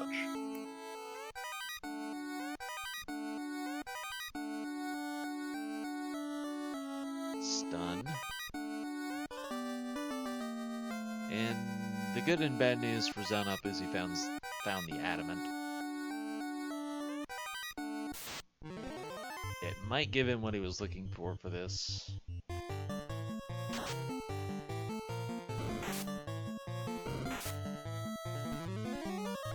Meanwhile, Zarnax is plinking away at Carry 1, and it looks like he's got a RNG loop going on, repeatedly hitting Carry for 4 hits for 96 damage. And this looks really bad against this Chaos. Okay, there's a crit, which helps. But Chaos just not taking a lot of damage here. Good news is he hasn't done anything to do a lot, but... Oh, but this could be a long, drawn-out fight, especially if there's any significant damage spells in that list. Survives the pain. I don't know what's happened with Chaos's hit points. Did he roll up? Did he roll down? 3. Now you're glad to have that Opal Shield on.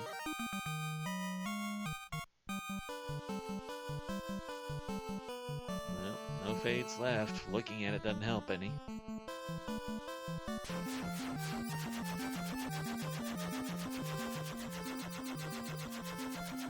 I might have saved that Cure 3, though. See if Chaos does anything worse later on, and just rely on the heal 2s for now.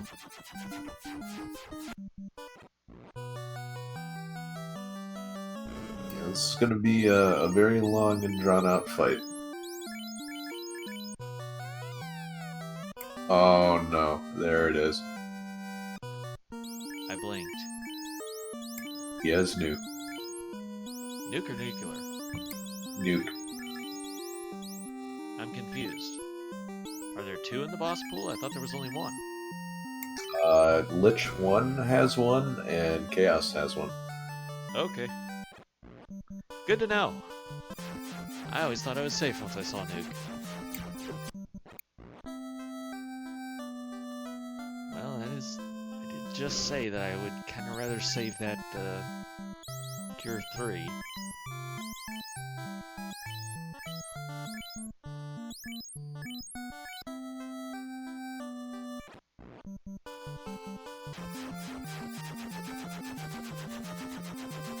Well, one of our leaguers, Sforzando, has just joined us in chat. Well, you missed a reroll, Sforzando, because we had Pirates with Blaze in the first try.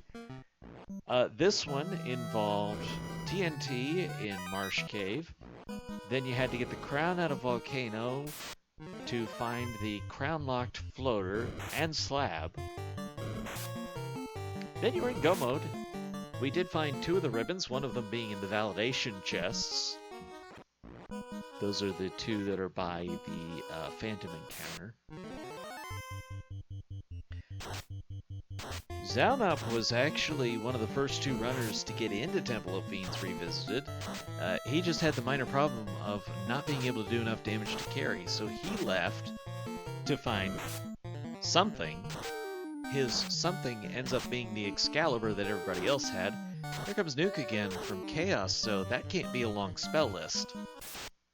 And this could spell trouble. This could spell a lot of trouble.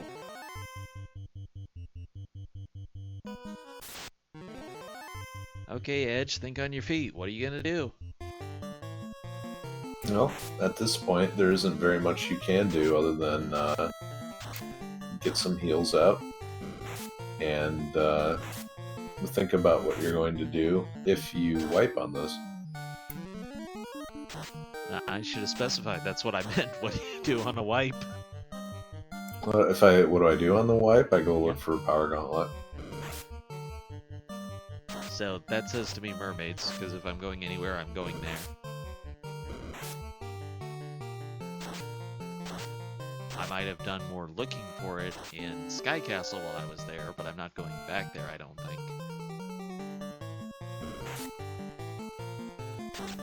That said, he's still alive. Yeah, but there's the Bane, and Lit 3's coming next, followed by Nuke.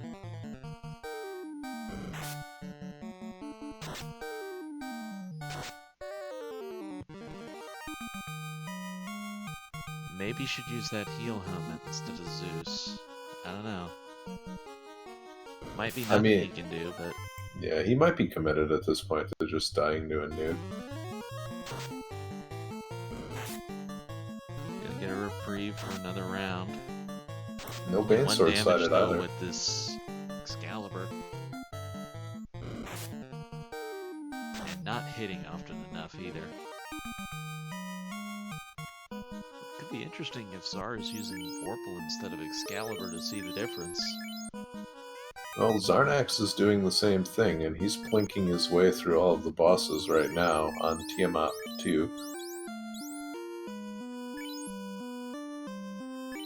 Down to just the fighter. Hold A and hope. Well, if he gets into a reasonable RNG loop here... Unfortunately, this is not a reasonable RNG loop. He's just attacking right now, and that's what you want, because he's not doing that much damage when he hits, and the defensive buffs are there, so he's not hitting much. Alright, so here's the big problem. This looks like an RNG loop, and if he continues to hold down A, I don't think he's going to lose. How long is it going to take for you to kill Chaos doing 2 damage a shot, though? I mean, at this point, I don't even know how much damage he's done so far. He's had a couple hundred hits, so I assume he's over 500. But I think we're talking about a chaos of, well, what's the nightmare scenario? Something like 5,000 hit points? If it was the absolute worst? The worst with these flags, I'm not quite sure. I think he has 1,000 hit points even vanilla, so it would just be, whatever is the top end numbers.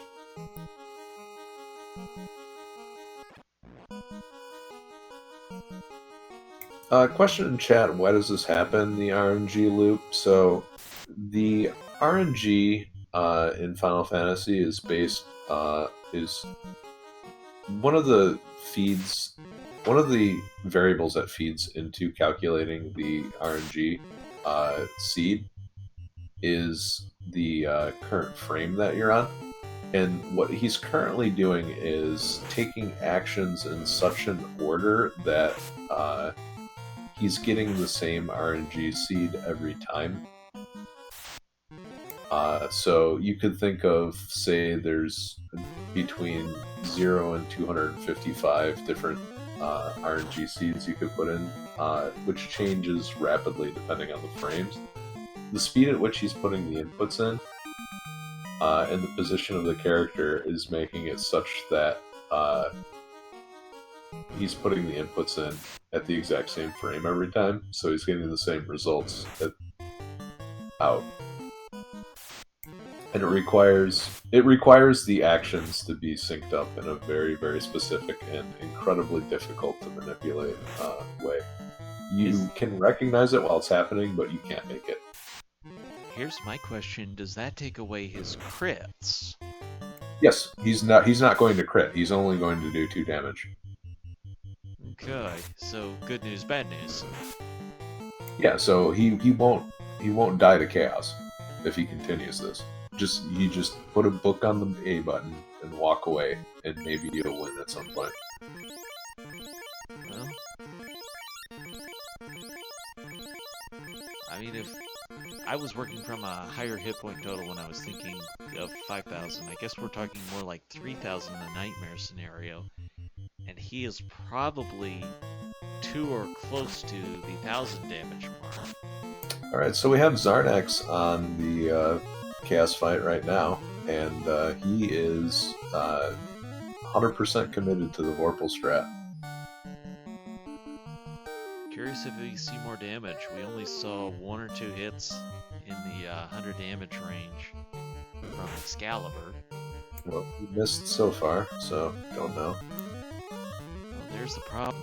The accuracy is not going to be as good as Excalibur, and the base damage is not as good as Excalibur. It's just the crits are better when you hit.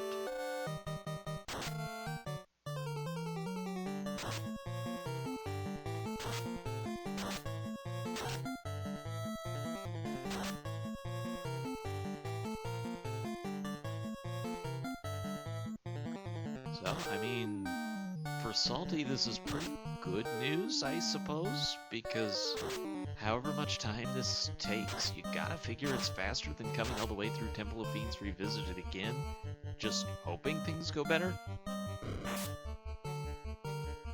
Yeah, at this point, you know that without the RNG loop that you cannot finish this chaos fight.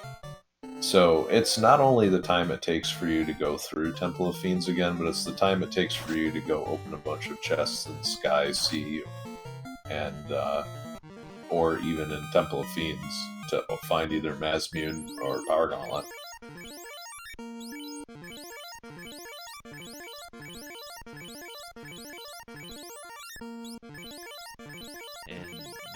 If he recognizes that he is on the RNG loop, you do not want to break it, because the next spell is Nuke, and Tank is not going to survive that.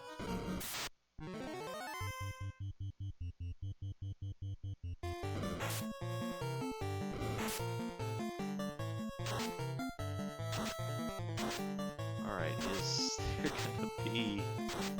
is there a chance for Zalnop to catch back up here? He's on the water floor. Well, the problem is Zelnop is going to run into the exact same thing. He has the he's running a 2 white mage party with Excalibur this time.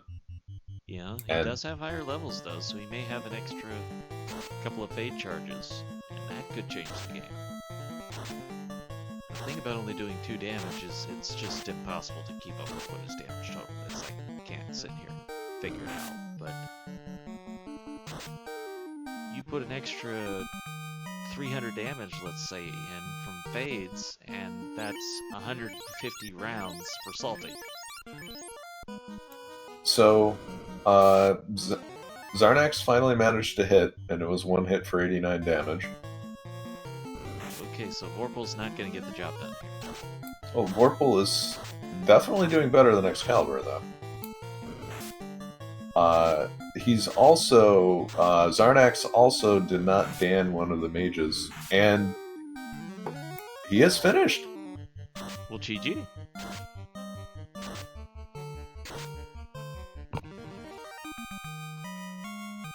The official SRL time of 2:33:29. Vorpal getting the job done. So I think that puts the winning time at 150 minutes. No, not. See, don't math. Live on Twitch, folks. It'll always go wrong. Something like 100. Anyways. Oh. Let's see what we got here. There it is! Salty! 234.10! I may not be able to math live on Twitch, but that's under 1%. That's going to be a 0 for Salty for that second place. And making the correct decision to just continue plinking away at Chaos. And I think he knew he did quite a lot of damage with the Thor's Hammer and Zeus Gauntlet casts. That was clearly his best option. Salty says need a minute after that. Zarnax is... not sure if he's going to enter the Zelda race or just watch it. When we're done, we're going to be hosting the Z1 anniversary race. It's the 3-year anniversary of the Zelda 1 Randomizer, so thanks, Fred, for helping start all this madness.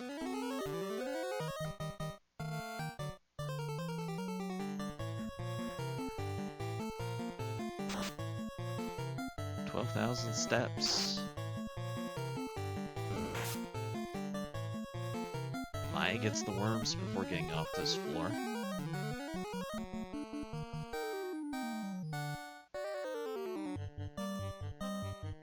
So I'm usually in favor of a 3-party strat, and it sounds like the winning strat today was the 4-party. Yep, and Zarnax in such a rush that he's already loaded up the Zelda ROM, and hasn't stopped his timer yet. That's okay, as long as he's got that. Zaunab gets by Kraken 2. Zar's up to Chaos. We could really hand out the zeros here depending on how long this takes Zar and Maya.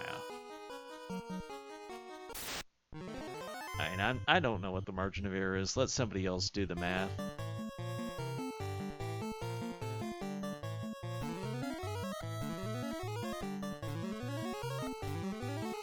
It was 2 hours, 33 minutes.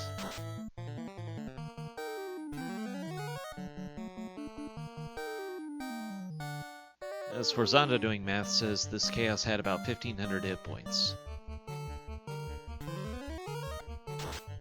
2 more runners on it.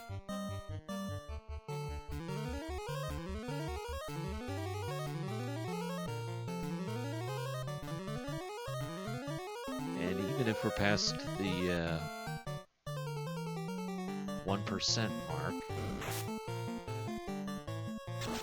this could be our closest finishing percentage of a top 5 we've ever had. Yeah, and Salty, for I think what's the second time in our league, gets a 0, despite not winning. So never give up is really the takeaway here. I mean, when Zar does the clips after the fact, I mean, he sat there and whacked away at that Chaos for 2 damage, round after round, for probably 1,000 damage.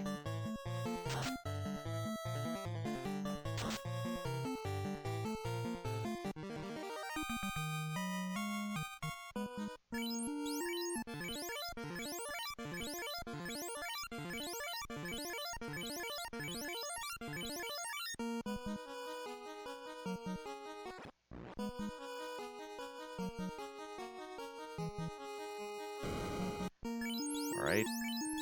Maya, Zar, working away at this chaos. Who's gonna get there first? Are they gonna survive? Zar has lost his entire party to Nuke. But Zar is running with the Vorpal strats, though, and as Zarnak showed, that's the right way to go.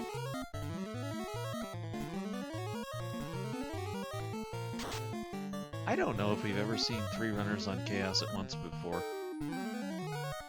At the same time. Well, that would be what that once was, but whatever you want to say.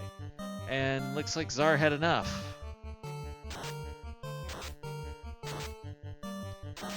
Zar deciding not to grind out Temple of Fiends again, or particularly that Chaos. Yeah, got the double nuke, and good night.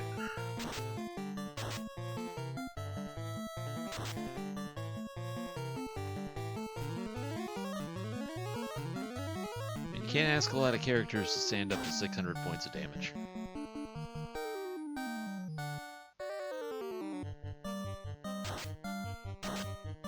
Here comes Nuke out to play again. But Zanup's party's still alive.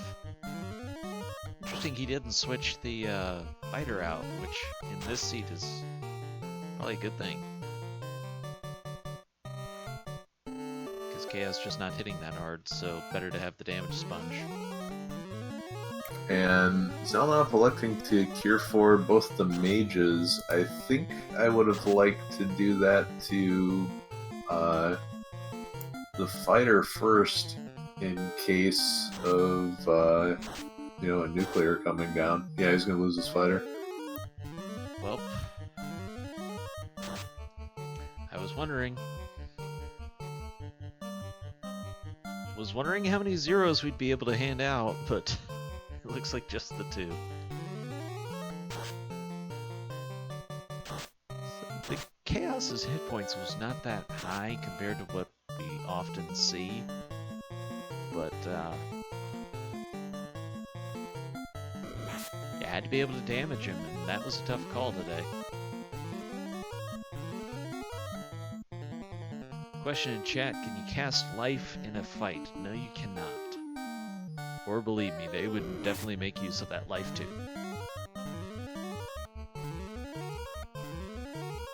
I just don't think Zaunop can do much here.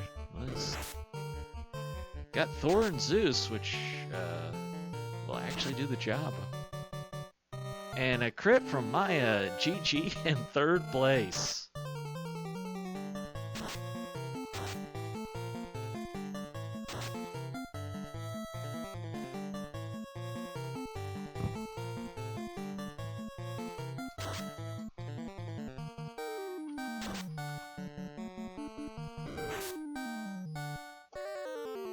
So Maya, our 3rd place finisher, official time 2 hours 41 minutes 8 seconds. And when you think about the fact we had a 30-minute run before we had to call it off earlier, that means over 3 hours of playing Final Fantasy I Randomizer to that. This was a grind night. Oh, there's Salty. Hi, Salty. GG. Thank you. That was definitely interesting, to say the least. 2 damage at a time, huh? Yeah. There was all kinds of things, and even then, I went to ordeals not realizing that I had the crown. I completely forgot about that at that point in time. It actually turned out to be not so bad, because being in go mode, your opponent Zelnop skipped ordeals at first and didn't find adamant and had to go in with a sun sword. Yeah, I could see that being a bit of an issue, especially I don't know how he ended up doing damage to Chaos that way. Did he have Power Glove or something like that? He didn't. He didn't. He actually had to leave. The issue was Carry 2 had Cure 4. Oh damn, yeah, I guess I killed her before I got to see that. guess I'm thankful Chaos didn't have that, otherwise I was screwed. The double nuke was pretty bad. Yeah, and the third one was coming up next, if I didn't just sit there in that little loop there. I was curious how fast you recognized that's what was going on. It took a little while, actually, because at first I wasn't even paying attention to the damage that was being done. I was just holding A and kind of looking around, killing time, expecting to hear like my death music, because I knew Nuke was coming up next, theoretically, in his spell list. And then after a while, I started to wonder why, and I started to pay attention. I started to realize he's going first every time, and I'm hitting him for 2 damage. He's missing. And I'm like, oh, well, if this keeps going, maybe he'll die eventually, because I hit him with a few crits, so I did some damage. So I was hoping he was on the low side, and maybe he was close to dead, and I guess eventually he died. It took a while still, but at the same time it worked out, I guess. Well, So we looks had like Chaos is going to get a winning record on the night. yikes, and we had Sforzano doing some calculations in chat. Chaos with 1521 HP. Oh, is that Czar joining us now? I'm curious how much I did in terms of damage, 2 damage at a time. Looks like Czar, we can't hear you. Must be some Discord issues. We'll keep trying. Just another run where everything that could go wrong did. There we are. At the old Czar and G at work again. Yeah, it looks like you caught the bad end of the double nuke there. I catch the bad end of everything, and if you haven't witnessed it yet, then you will in the future. Well, Maya, did you think third place was going to be in reach like that? This was a really odd seed. I got to Temple of Fiends Revisited.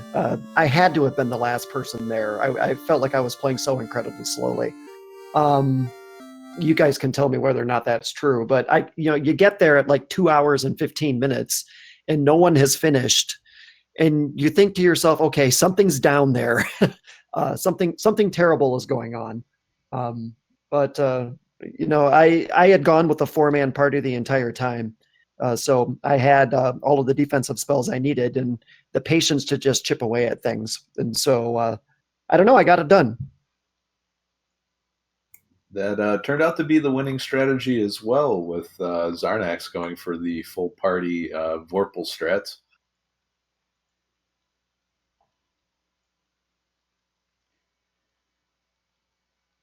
Well, after about 3 hours of this, I think we're going to get runners' final thoughts and then send people over to see the 3-year anniversary race going on for Zelda 1. So, Salty, anything you want to say?